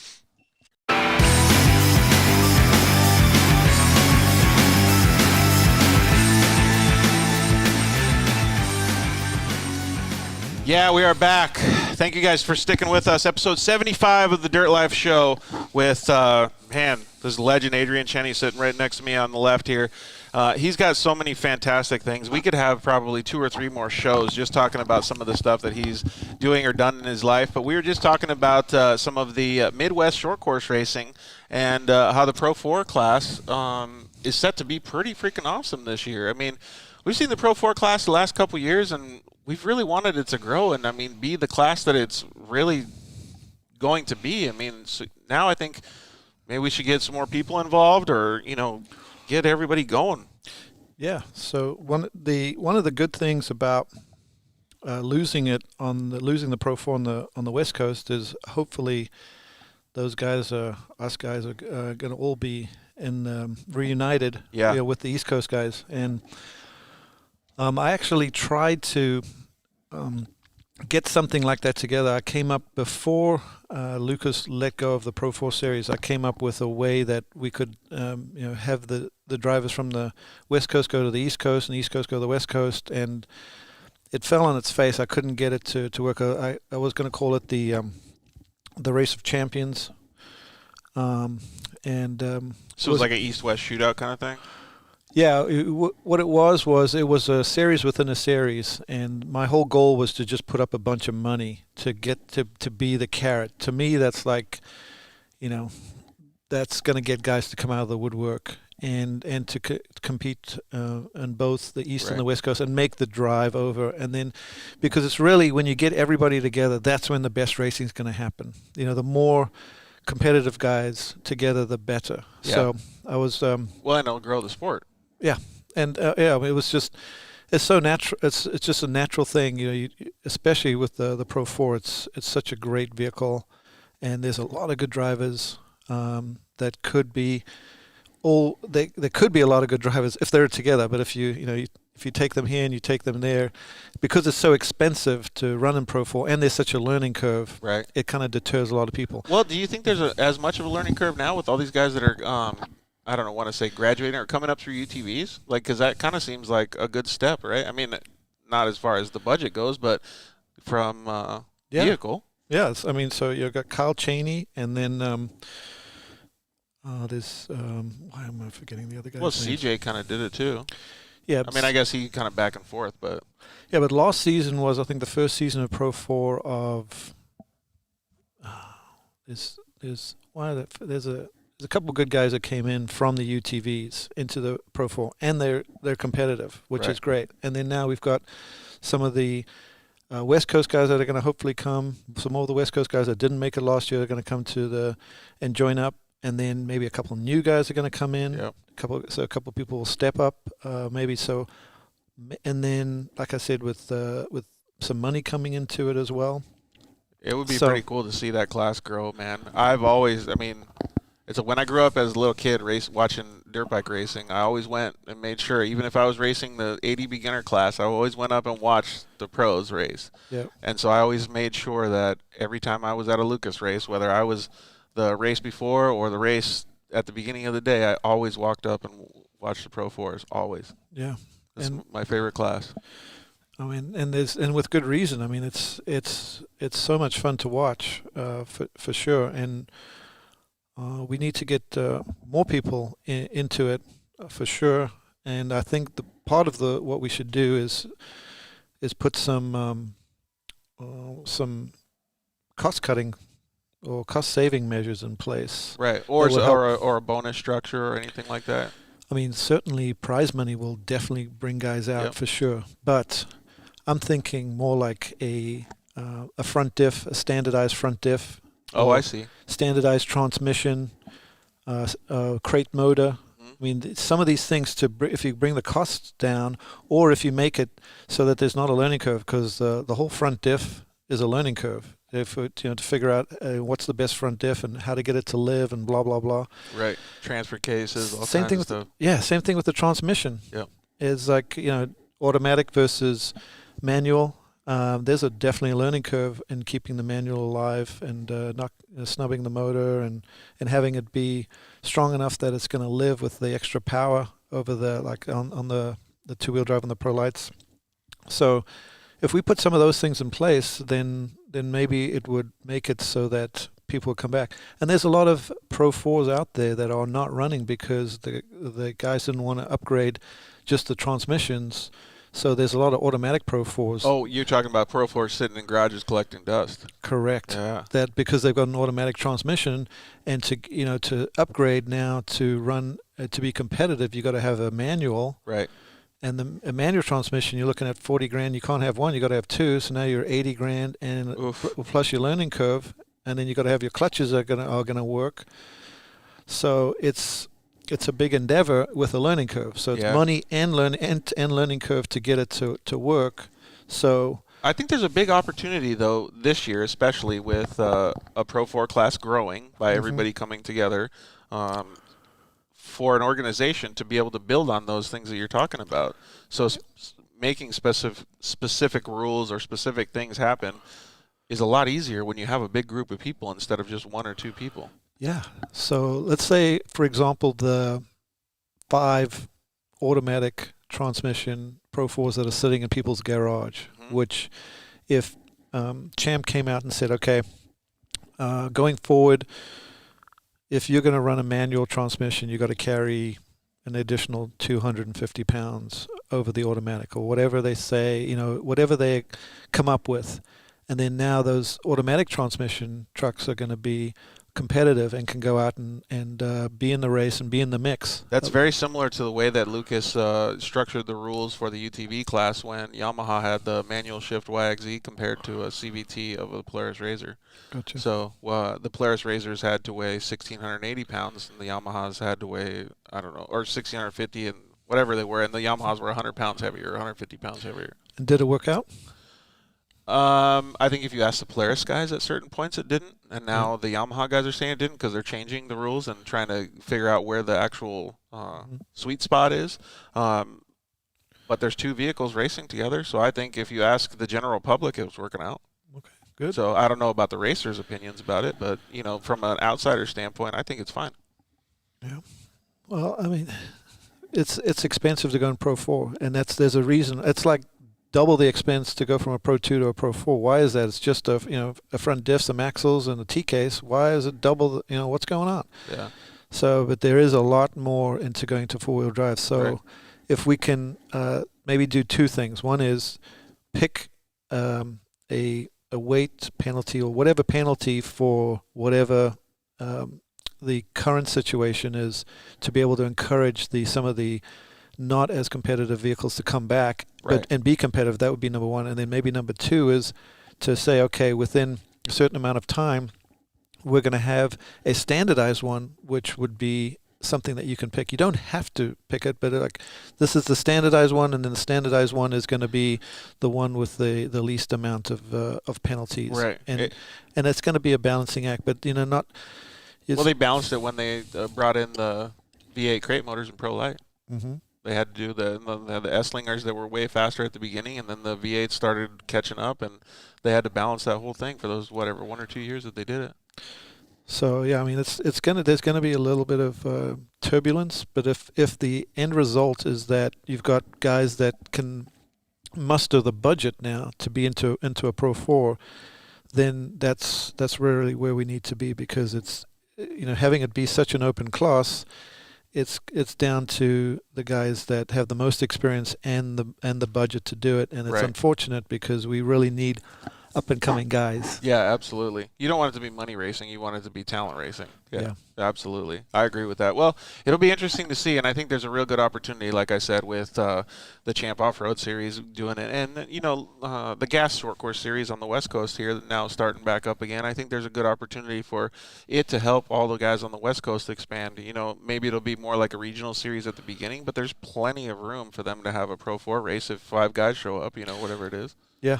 I mean, there's clearly a market for West Coast racing. There's a hub here, and there's just access to all the vendors that are in this kind of general area.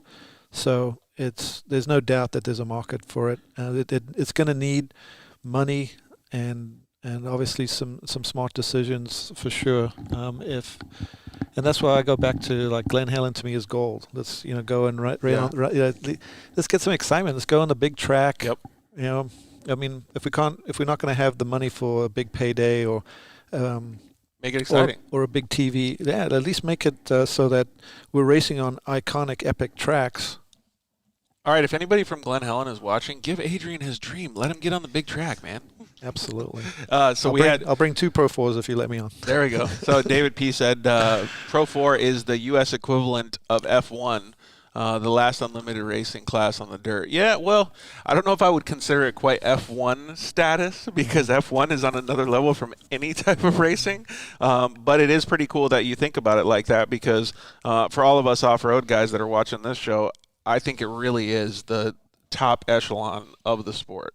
Like, it doesn't get any better than, like I said it before, watching a Pro 4 race and watching you guys just knock down, drag out. Yeah, I mean, he's right that having it be an open class, it does have some. It's interesting because you could push the limits or innovate in an area and then have it go your way, which is great.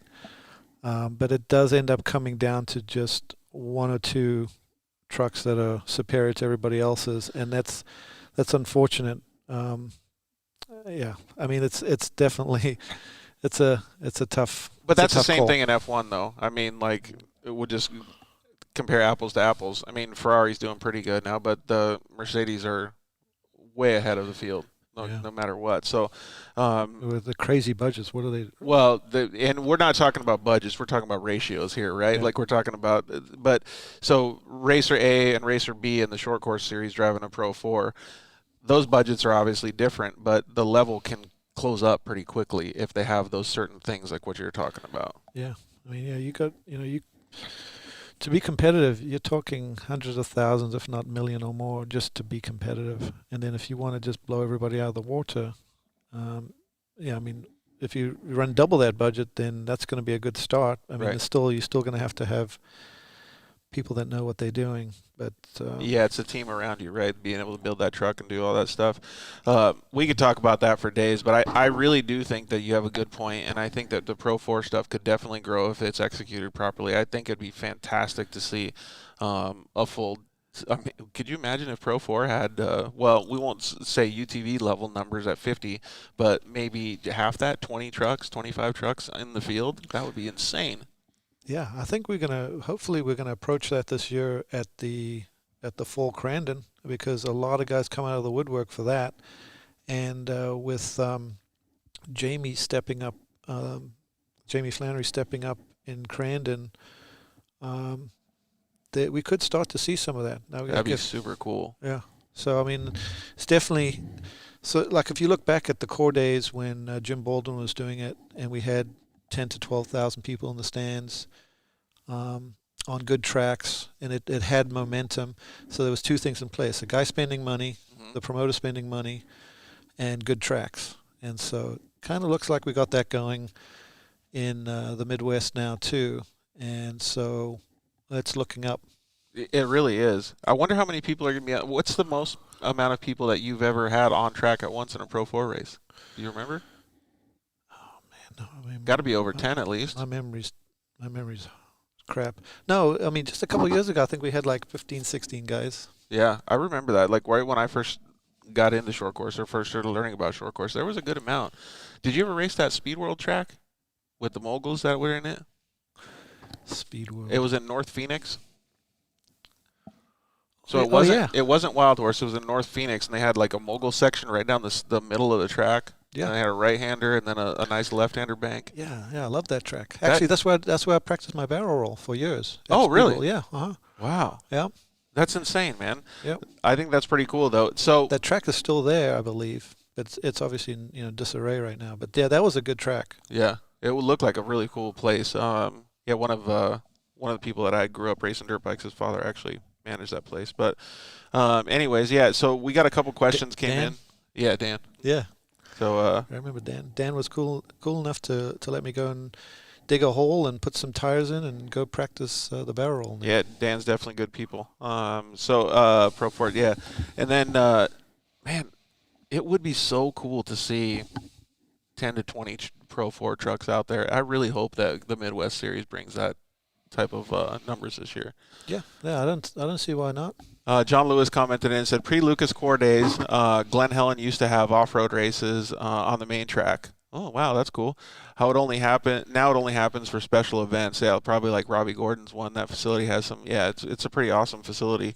We need to get more Crandon races out at Glen Helen. I think Glen Helen is about the only place that has the structure or infrastructure to be able to do something like what you're talking about. Yeah, I mean, if we're going to make West Coast what it should be, we've got to start with a couple of really good tracks. Okay, so Reno is a good track. It's right there. I think there's another place out in Anza. It's called Kahia Creek. That's a dirt bike track. They have all kinds of potential for short course stuff because they have nice rolling hills and different things like that. It would be fantastic if somebody could do something out there. Yeah, I mean, there could be 3 tracks if we do Glen Helen on the real track. I mean, the big track. You do Reno and. Fuck! Could you imagine a Pro 4 going all the way up to the top of Mount St. Helens? It's hard to get up on a dirt bike. That's Glen Helen. That's the. Oh, here I see your gears turning right now. You're getting ideas to try to go up the hill, huh? 100%. Yeah. So on the main track, it's the hill that's all the way at the top with the flag on it. Gotcha. Yeah. So it would be pretty cool. In fact, that's the hill I broke my back on. So, really? Yeah, at the bottom of the hill. So. So let's kind of go a little bit more in depth as to what your plans are for 2021. You already mentioned that you're going to be racing a UTV and a Pro 4 in the Midwest Series. Is there any other stuff that you're going to be working on next year or two? Yeah, I got to fall out of the sky in the bubble and you have to do it. Yeah, and break the altitude record on that. What's the goal for altitude? Like, where are you going to start and where are you going to? I think the first where do you land? Like, what's like? How do you even from space? Do you just say I'm going to land in California or I'm going to land over here? Like, it's like chasing a hot air balloon or what? Yeah, no, you use a meteorologist to figure out where you're going to land. Oh, okay. And then again, when you do it, you're going to have some practice drops and like some unmanned drops, and so it's going to be somewhat organized. So, holy crap, that's insane! You're going to do that. Yeah. So so that's on the horizon. I do want to be able to do the double barrel 720 spin in even more than what we just saw you do. Holy cow! Yeah, do a double spin, and that's going to be mind blowing and epic when that works. And from what you said before, like you get jarred when you're moving around in that. Does that increase the G-forces? Two flips, is that? Oh, yeah. It's going to be ridiculous. Woo-wee! Yeah, it's going to be it's probably not going to be a good idea, but if you can do it and survive, then it'll be yeah, you better start doing some more training there, buddy. No, the way to do this is, first of all, you got to build a purpose-built truck. It can't just take an old Pro 4 and modify and repurpose it. Yeah, no, you're going to have basically a truck built completely around the driver cab, and you can't have your head be able to hit all the tubing like it does in a regular barrel roll, because it's a lot of lateral forces. There's no forces front and back. It's all just to the side, which is really bad for your neck. So. Does that mean that you change any of the aerodynamics on the vehicle, or does it really matter going wobble? No, it's not really aerodynamic. You're not going fast enough to have it be like a big aero thing. Okay. It's mostly you just need hang time. You need hang time, and then probably going to have to speed the spin up and then slow it down when you want to land. And you've got to also make sure that the takeoff ramp, you got to really take the guesswork out. You got to make it so that the takeoff ramp really probably just puts you so that there's no margin for error, because you are going to have to go faster than do a little bit more engineering, so you angle the ramps differently or something. Well, you got to make the ramps all basically completely adjustable. Got it. So number one, but let's say the 4-foot ramp that on the single barrel now is going to be a 6-foot takeoff ramp, and so it's got a before you're like 2 seconds of hang time. Now you got to go closer to 4 seconds of hang time, spinning. So it's going to be a shit show, but dude, those mathematics are already confusing me. But it sounds like it's going to be bitching. Yeah, it's going to be amazing when it works. Yeah, when it works. And what do you guys do to prepare for that? Clearly, you're going to maintain your body and stuff, but do you have a team that helps you? You have to put together the team. I mean, it's right now we're looking for some funding to do it, because I got I'm maxed out with what I'm doing. I mean, I have done some preliminary research and some testing, just with like RC cars, and we know how we want to make the ramp. We know how we want to make the vehicle. Scale it up, and yeah. So yeah, we kind of know what we want to do, because we've done some testing over the last couple of years to figure it out. So now it's time to actually go and build the vehicle, build the ramp. It's got to be like 100-foot long ramp, dedicated ramp. I mean, it's got to be a really nice ramp. The vehicle's got to be a certain way. And then that's just to even get to, basically just step one, which is start testing. So for any of you guys that are listening that didn't catch what he said, for the last couple of years he's been testing this, and it's still phenomenal to me to see how much effort you're putting into these things that you're passionate about, flying through the sky, jumping from space in a bubble, or at the highest altitude. Like, those things are so time consuming, and they take so much energy and research and development, and you're doing it outside of a full-time gig, your Pro 4 racing career, and you're still doing all this stuff, man. It's really cool to sit here next to you and see the ambition that one person has. It really is. Oh, thank you. So 720 degrees in a barrel roll in a modified Pro 4 truck is going to be insane. Yeah, it's not going to be a modified Pro 4. This is going to be a purpose-built, from scratch truck. Hey, watch. Next thing you know, it's going to be taking that and modifying it to race short course. Who knows how good it's going to be, right? Did you ever measure any of the forces that you're getting put through in some of these stunts? Like, do you ever track it, like with a computer module or something? Like a GPS reader or anything like that? Because to get knocked out, I mean, like fighter pilots do who knows how many Gs before they get knocked out. So that's got to be some serious Gs that you're pulling. Yeah, it's not the Gs I'm pulling. It's just the head smashing on stuff. Okay, so yeah. It's the sudden impacts. Yeah, it's just basically your head bouncing off the roll bars, and that's just not good.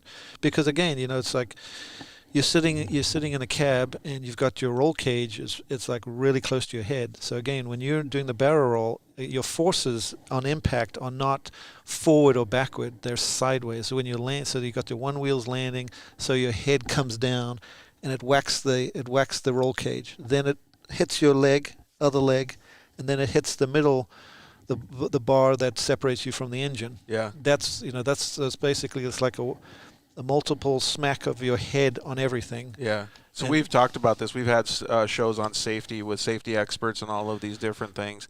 And one thing that I always tell everybody, I mean, even if you're just a weekend warrior in your UTV and you don't set up your harnesses properly, you're still wearing your helmet and stuff, you can move with tight harnesses. You can move 6 to 10 inches in your seat without having a proper setup. And you have a proper setup, clearly.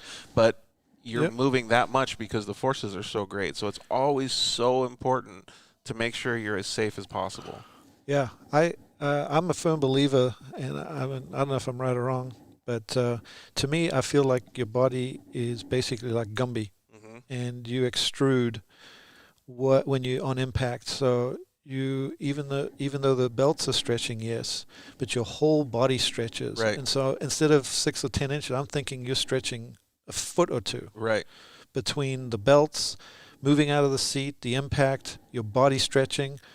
I mean, I've unfortunately got a very long neck and a very heavy head, and it just seems like, like I've actually felt my head come out the front windshield, hit the ground, and I'm fully strapped in. I have no clue how I did that. Yeah, just because there's so much force.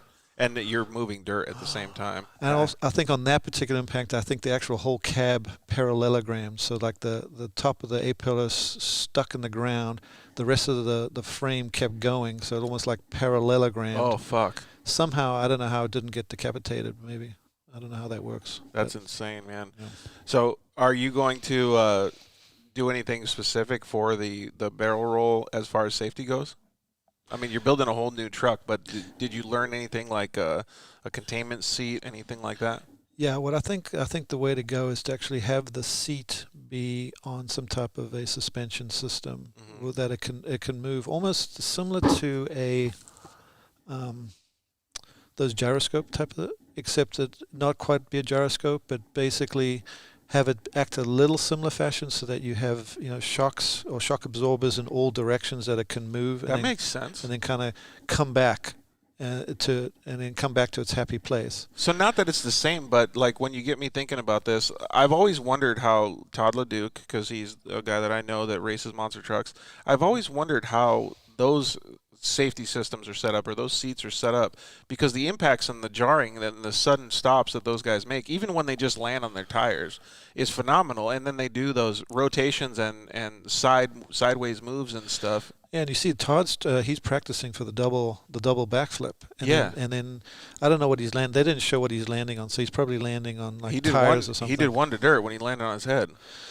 Yeah, that sucks. Yeah. Well, I mean, you know more than anybody, but they must have made the dirt really soft. Otherwise, he would have been much better, worse shape. Unless the seat is also modified somehow. Yeah, I'm just wondering. Like, I've always wondered how they have those, because a normal human body, when you go through that big of an impact, let's just say you jump a monster truck. I don't know. He jumps way bigger than this, but 100 feet through the air. And you land straight down on those wheels. A normal human body would usually, a vertebrae can't take that type of impact. Yeah, I don't know. I haven't been in a monster truck. I'm very intrigued by them, I have to tell you. Because, I love watching when Todd skies and does the mega jump. And then. But that's the whole physics thing we were talking about, right? Like, how do they do these different things with that? I mean, I think those tires are. They take a ton of the impact away. So just think about the movement. So those tires are probably deflecting to each of them at least a couple feet, which is pretty much all you need. And then of course you got the shocks on top of it. So I think if they land on their tires. If they land like if he's landing on his cage upside down, that's a different story. Yeah, because it's the opposite way. Our buddy David said monster trucks have used something like that, so I'm assuming he's talking about that swivel seat. Well, it'll be interesting to see what you come up with. I would really like to see if you do some behind the scenes on that build for executing that. I think it would be pretty cool for people to see the different technology and stuff that you implement, because you've been clearly working on it for many years, and I think it could help some people. Yeah, it's very interesting. Again, it's all just like, risk assessment, problem solving, fun stuff. And then you get to go and, and then try to make it work. Well, we're talking about this like it's I don't want to say an easy thing, because it's obviously hard for you to do, but there's a lot of back process that goes through this. You got to obviously, we'll call it sketch out or do your napkin idea, right? And then you got to start putting together the execution portion of it. How are you going to do it and plan ahead? And do you also have people that support the project, like sponsors or anything like that? Because this is just a one-off thing that you're doing, but for all of the racers that are listening, or all the people that are listening wanting to be able to understand how to get these sponsors or how to do a project like this, what type of process do you go through? Yeah, I've had a couple of sponsors that did help. They fallen out and ran out of money. So that's been a little bit disheartening, because on the double barrel I do want to get some help on that one. The single barrel, I put that together on my own. So I had a group of 12 stunts. I was actually pitching to do an automotive stunt show for on television, and so I have like 12 of stunts like the barrel roll that I think can be done. Dude, do you ever sleep? So so I was, pitching this and anyway, to answer your question, it's very hard to get people to have the vision. Yeah, I could see now that. now that I've done the barrel roll and it's successful and it's the first 360-degree spin in a badass truck. Now it's a little bit easier. It's Right. still not easy, So, but yes, it's hard. It's pretty much hard to do Yeah. to get people to throw money at it. Yeah, and coming first to market too, it's always difficult because you have to be the one that's innovating and supporting it. I think it is so fantastic that you're doing this.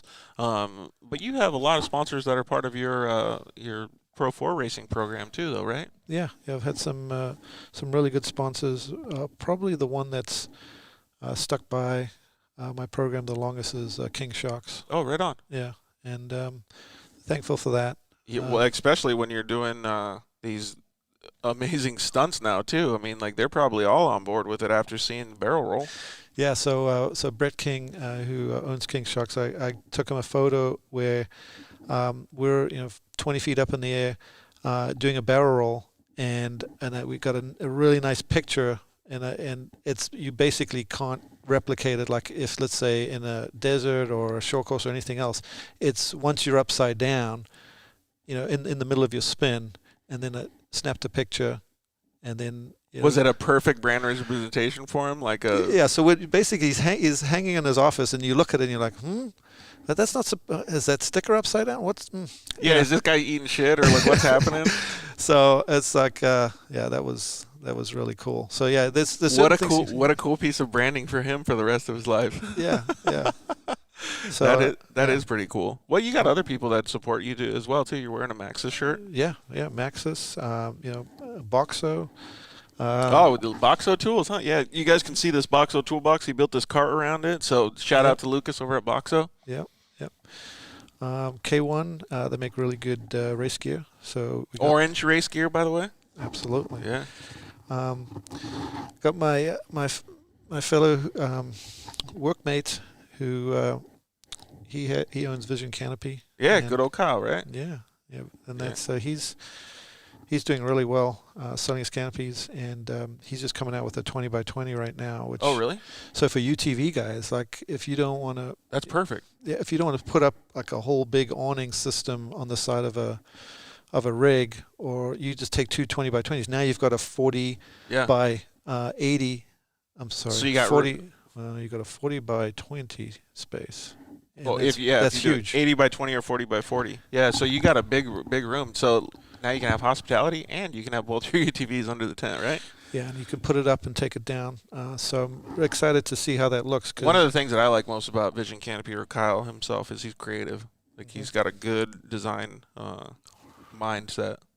Yeah, well, I mean, he eats and breathes the off-road stuff. So I mean, that's what he grew up with, and so now we're applying that. And the canopies. What's nice about those canopies is you can put basically decaling everywhere, including underneath on the inside of the ceiling if you want to. Oh, really? Is it sublimation ridiculous. or something? That's pretty cool that you can do all that. Yeah, no clue.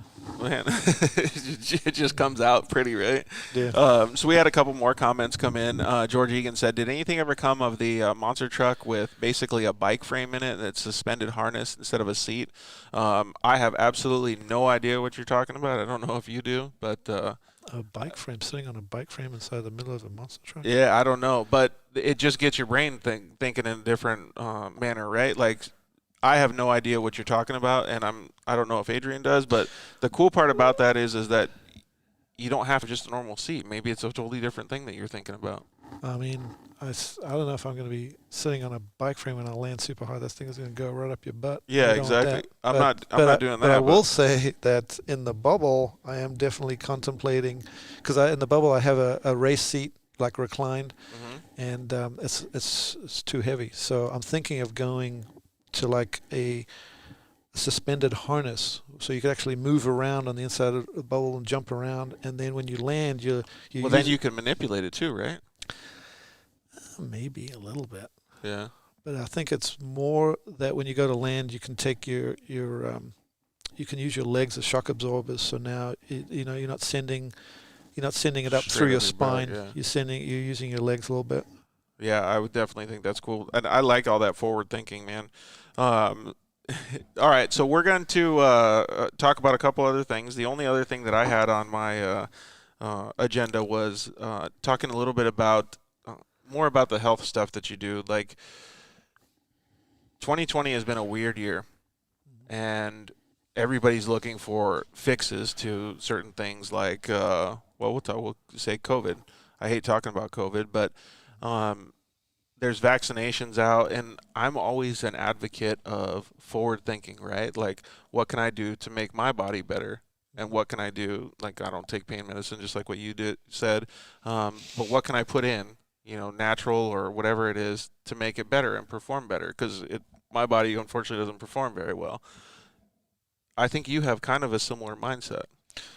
Yeah, well, I'm getting hardcore because I'm not getting any younger, and I still want to be able to do stupid stuff and bounce back. So I'm going hardcore into actually gene therapy research and funding different projects. I got 5 projects right now that are funded to.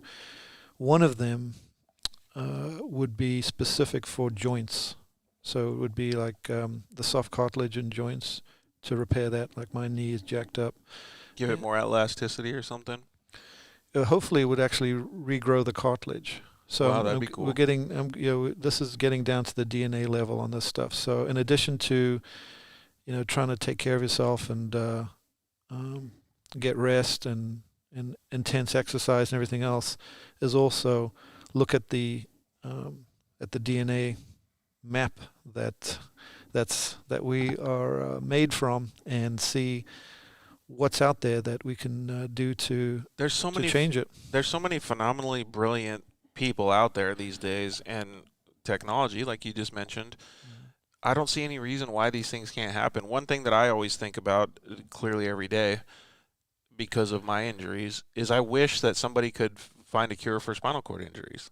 Like Red Bull Wings for Life took over the Christopher and Dana Reeves Foundation because one of the founders of Red Bull, his son got paralyzed. I think it was in a dirt bike accident or something. So they're starting to fund more of these things, and I think the level of financial investment as well as the research and development can go a long way if people are doing that instead of just the medical industry. So I really commend you for being able to put forth the effort for making the human body better like that. Yeah, so the stuff that I'm funding is, we're not focused on the what's the right word? We're not focused on the innovation. There is so much good research and already being done that's already outlined what we need to do. Oh, you're focused on the solution. I'm focused on the implementation of the existing research that's done out there. That's already been done. And so right now, the problem is that there's an amazing amount of great research. It doesn't go anywhere. It doesn't go beyond animal testing. It doesn't go beyond petri dish testing. It doesn't go through the FDA or anything like that. I'm looking to figure it out and then give it to you, give it to me, give it to whoever wants it. Basically, do it as on like a one person at a time type of a situation. I'm not looking to roll it out to 1 billion people because that's going to take too long. I mean, plus then you start getting into trouble. Well, it's just if you make something that's going to work for everybody, it's going to end up you can't actually make it curative because there's no money once you go that far into it. There's not going to be any money. You just can't do it. But you can do it in a more of a cottage industry type fashion, and take the existing research, test it out, get it to a point where it's ready for human testing, and then take it yourself. Is what I'm talking about. Do you ever? First of all, I think that's fantastic.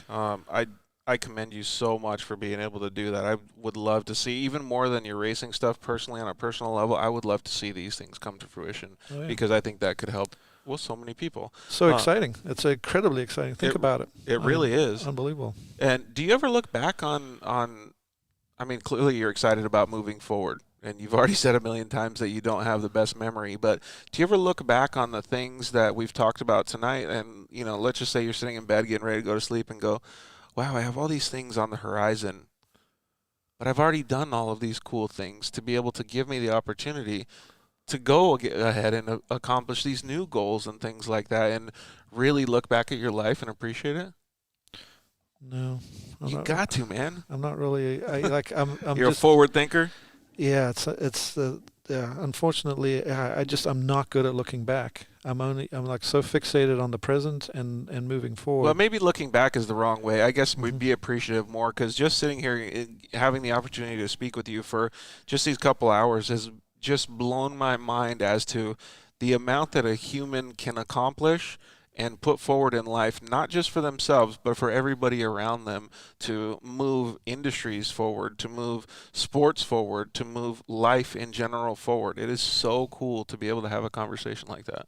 Oh, thank you. So, all right, well, we're going to get past a little bit of that heavy information, and we're just going to go into a rapid-fire Q&A and wind down the show. Okay.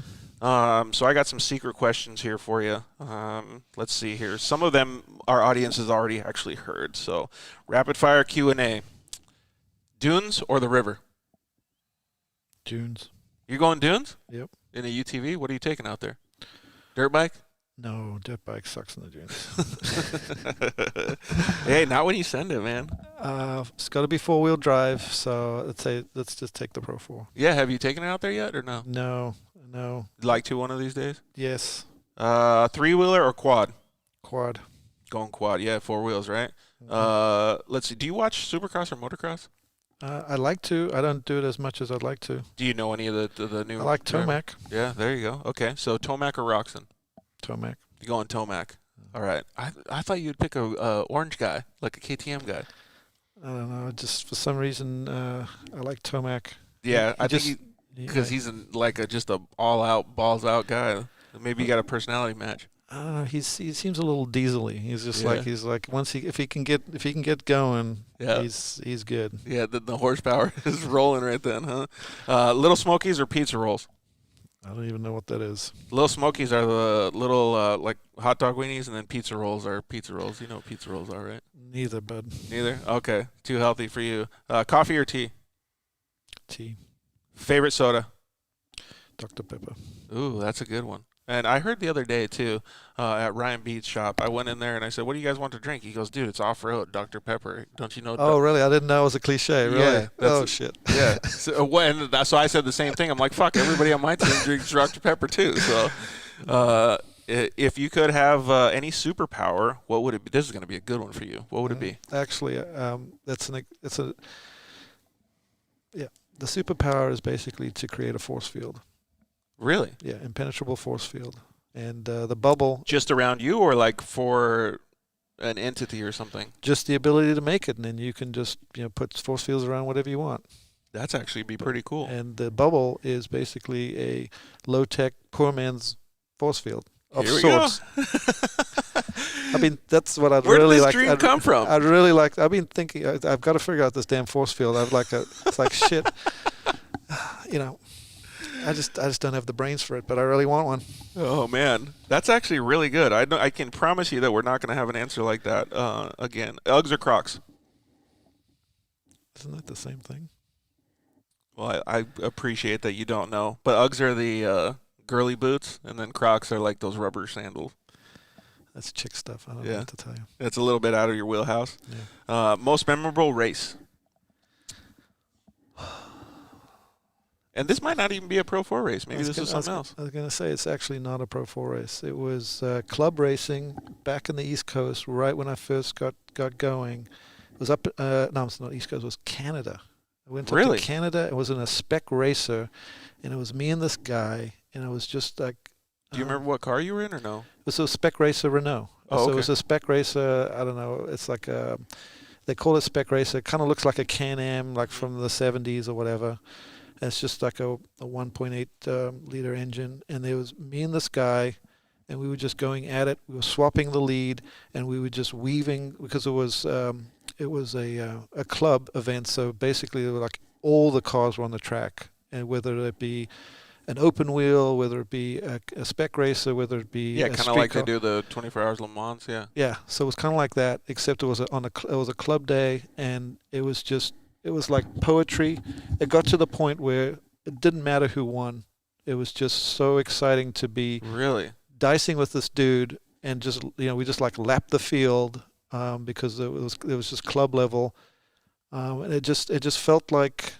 It just felt so exhilarating to be weaving in and out of all this traffic and going around everybody while at the same time racing each other and not crashing each other out. That is so cool. It's like you were both in the zone. We talk about that all the time on the show, man. I love that feeling. It just it gives me goosebumps just thinking about it now. Yeah. Do you ever wish to go back to club racing like that or asphalt? No. Yeah. No, I mean once you start flying through the air in these trucks, it's just like once you live that dirt life, you never go back. Oh man, it's that extra dimension, and there's just and then 4-wheel drive. Come on, I mean, geez. Do you think you would have the ambition to still do like the stunts and stuff like that? Had you not ever got into the off-road scene? Yes, 100%. You would. Yeah. Okay, let's see. Favorite flavor of ice cream? Oh, good question. Probably mint chip. Mint chip. Mm-hmm. Yeah, we talk about cliche, dude. Dogs or cats? I love both, but cats. You're going cats, huh? Do you have one? I do. I have a once-in-a-lifetime cat. He's down in the Virgin Islands, actually. Oh, right on. Yeah. He's living the life then, huh? Yeah, I don't feel right bringing him here to be with me in California because he's way overestimates himself. Oh. And, he'd get snapped up by a dingo, or what do you call them, coyotes? Yeah, coyotes. Yeah. Let's see. Netflix or YouTube? I should say YouTube because there's more interesting stuff. Yeah, on you there, better. You got to say Netflix because you want them to pick you up, right? But I end up watching quite a bit of Netflix. Do you? Yeah. Burrito or taco? Taco. Well, this one's different. Let's. No, you're gonna pick it. The question is Supercross or motocross, but let's switch it up. I don't want to give you one that you can pick. How about monster trucks or F1? Because I know you like flying, but you also like the technology. Okay, maybe give me one more clue on that. So, like, are we talking? Am I going to get to drive? Am I going to get to race? It's your sport. You can get in the steering or in the driver's seat. You can be a pit crew chief. We can do whatever you want. You just have to pick one: F1 or monster trucks. Yeah, that's a really rough one because my original desire in life was to be an F1. So I have to say F1. But then now, like I'm a little bit more interested in monster trucks. Yeah. So I don't know what to I've had say. this weird obsession with monster trucks the last couple of years too. I don't know what it is. Maybe it's Todd LeDuc's changing the game for us. I don't know. Let's see here. What other? Well, okay. I guess this is going to answer the question that we just had. What other form of racing would you like to try? Actually, you know what? What if it's like Red Bull Air Racing or something? Because you like to fly.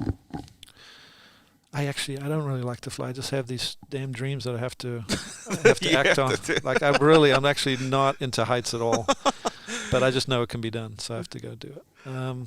Another form of racing. You know what's really fun is there's actually a couple different types of racing. Those jet boats where you go on the zigzag course. Oh yeah, I forgot. Somebody actually answered the same answer, gave me the same answer a few shows ago. So that's one, but then there's also when they if you lose a corner, you go up on the grass. Yeah, that looks fucking insane. It's super fun. I mean, and then sidecar racing looks super fun too. I mean, there's a couple different types of racing. There's one other type of racing that I'd like to do. If you're the sidecar, are you going the driver still though? I like hanging off the side, man. Yeah, that would be kind of fun, huh? Stick your helmet on the ground, scrape your face. Have you seen the dudes that do that on a motocross track where they're hitting those big ass tabletops and shit? No. Really? It's fucking crazy. They have kind of like a razor grab bar that they hold on to, and they're in a little cage, and the rider or driver, whatever you call it, will hit the jumps like a 80-foot tabletop and just launch it, and the other dude will lean in the air and correct it. It's awesome. Oh wow, I've never seen that. Hey, you're gonna have to check it out on YouTube. All right, so wait. Then one other thing, which is that Iceland you seen in Iceland that those ridiculously powered vehicles that do hill climbs, and those? They're snow vehicles? They're like, I don't know what they are, but Or ice vehicles? they just got ridiculous amount of powers, and they do hill climbs in these vehicles, and it's just over the top, literally. I would like to see that. I don't know. Maybe somebody in the comments could link up a video or something so I could check it out later. Yeah, Todd made monster trucks cool, David said, and John Lewis said they're called sprint boats. Sprint boats? Okay. Yeah. So sprint boats or hill climbing in Iceland. I got to check that out. Yeah. That looks like it'd be pretty sweet. Okay, last question of the night, man. Chips and guacamole or French fries and ketchup? French fries. You going French fries? Oh, yeah. Dude, I think you're the second person ever to answer French fries. Oh, hell no. If good French fries, good French fries are gold. Like, Yeah. it's got to be good French fries. Yeah, They it gotta can't be shitty McDonald's ones. Correct. They got to be like, your starting point would be like Habit Burger French fries. Habit Burger? Yeah. I don't think I've ever had French fries there. Oh, wait, I take that back. I had them at the UTV World Championship, but that doesn't count because it's a food truck guy. Yeah. French fries are definitely good. All right. So, first of all, I really appreciate that that you took the time. Let us come hang out at your shop here. It's really awesome to see all the stuff that you're doing. And like I said before, man, I am completely amazed by the person that you are. Like, it is just I had no idea who you really were, and that's the whole point of this show. Is I saw Adrian Cenni at the track. I thought you were a great racer, of course, wild man. And now just getting to be able to hear your story a little bit, and we didn't even get into any of the business accolades that you have or anything like that, but the brief story that we heard for the last couple hours is phenomenal, dude. It really is. Thanks for getting me to open up a little bit, because I'm really not much of a talker. Yeah, you're a doer. We can tell that. Well, keep doing what you're doing, man. I appreciate it. You did a fantastic job on this interview. Do you want to thank any of your sponsors? I know you got a couple of them in, but before we thank all the show sponsors? Yeah. Let me. I think I touched on everybody. Oh, here we go. Yeah, he's showing some of these trucks and stuff for the Icelandic off-road. I'm going to check out. Thanks, John, for doing that. I'm going to check out some of these things. Oh, it looks like both of them, David and John, sent over some of these videos. So if you guys want, if you're listening on the audio versions on iTunes or Spotify or any of those networks, please go over to our Facebook page and check out some of these links that some of the audience members have posted, and we can check out some of this Iceland racing too. Yeah, so I do want to mention a couple of new sponsors for this year, which is Motul Lubricants. Oh, right on. Yeah, and they're very well known, and they've got really good products, so that's exciting. And then Northern Chill. This is a natural alkaline spring water from actually pretty close to Crandon. Yeah. The Northwoods of Wisconsin. It tastes really good, and I actually have had some good conversations with Leah over at Northern Chill as well. So thank you, Leah, for doing this. Shout out to Leah. Yeah, definitely try it and pick up a couple It of does cases. taste good. Like, I was drinking whatever bottle I got at the gas station earlier, and this shit's way better. Well, alkalinity, that's something that I've been very into for several years, and it's basically it's just about balancing out, because most of the stuff that we drink is a little bit, or not drink, most of the stuff that we consume is acidic. Right. And your body has to be in balance of 7.2 or 7.4 on the. Right. So all this does is, On like, the you don't have pH. to change anything about your diet or anything, but if you just at least drink alkaline water, It raises your pH level, yeah. then you're balancing some of that, some of the basically the lopsided acidity that we consume, and so it's just helping your body out. It's not magic. It's just balancing act. That's all it is. Dude, I can't wait to talk with you one of these days at lunch, because, like, I mean, even drinking a soda dehydrates you so much, and nobody knows that kind of stuff. Like, it's crazy. You got other people on the list too? I think I touched on the other ones. Man, it's cool to see that so many people are behind all of the projects that you're doing. And I mean, like, you met most of these people racing, right? And you build up your name in racing. But when we live in 2020 and 2019 is just crazy years, all of these new things that you're trying to do, and Travis Pastrana is a good person to look at. He was a professional racer, and now he does different things that are, I don't know, wowing the world, I guess you could say, right? And you're doing the same thing, man. So it's cool to see all those people get on board with you. Yep. Yeah. I kind of, that's what when Travis did the double backflip, like, for the first time. Yep. How mind blowing was that? Oh my God. The roll out of that. Unbelievable. And he nailed that thing. Like, it was so perfect when he first did it, too. He's like a superhuman being, though, and I kind of feel like you are in the same way, in the same sense, man. It's cool to see that there's humans like that pushing the envelope. Yes, I feel like the double barrel is going to be the same way. Like, it's, the single barrel obviously was exciting, and it hasn't been replicated a true 360 degree. But now you go to do a 720.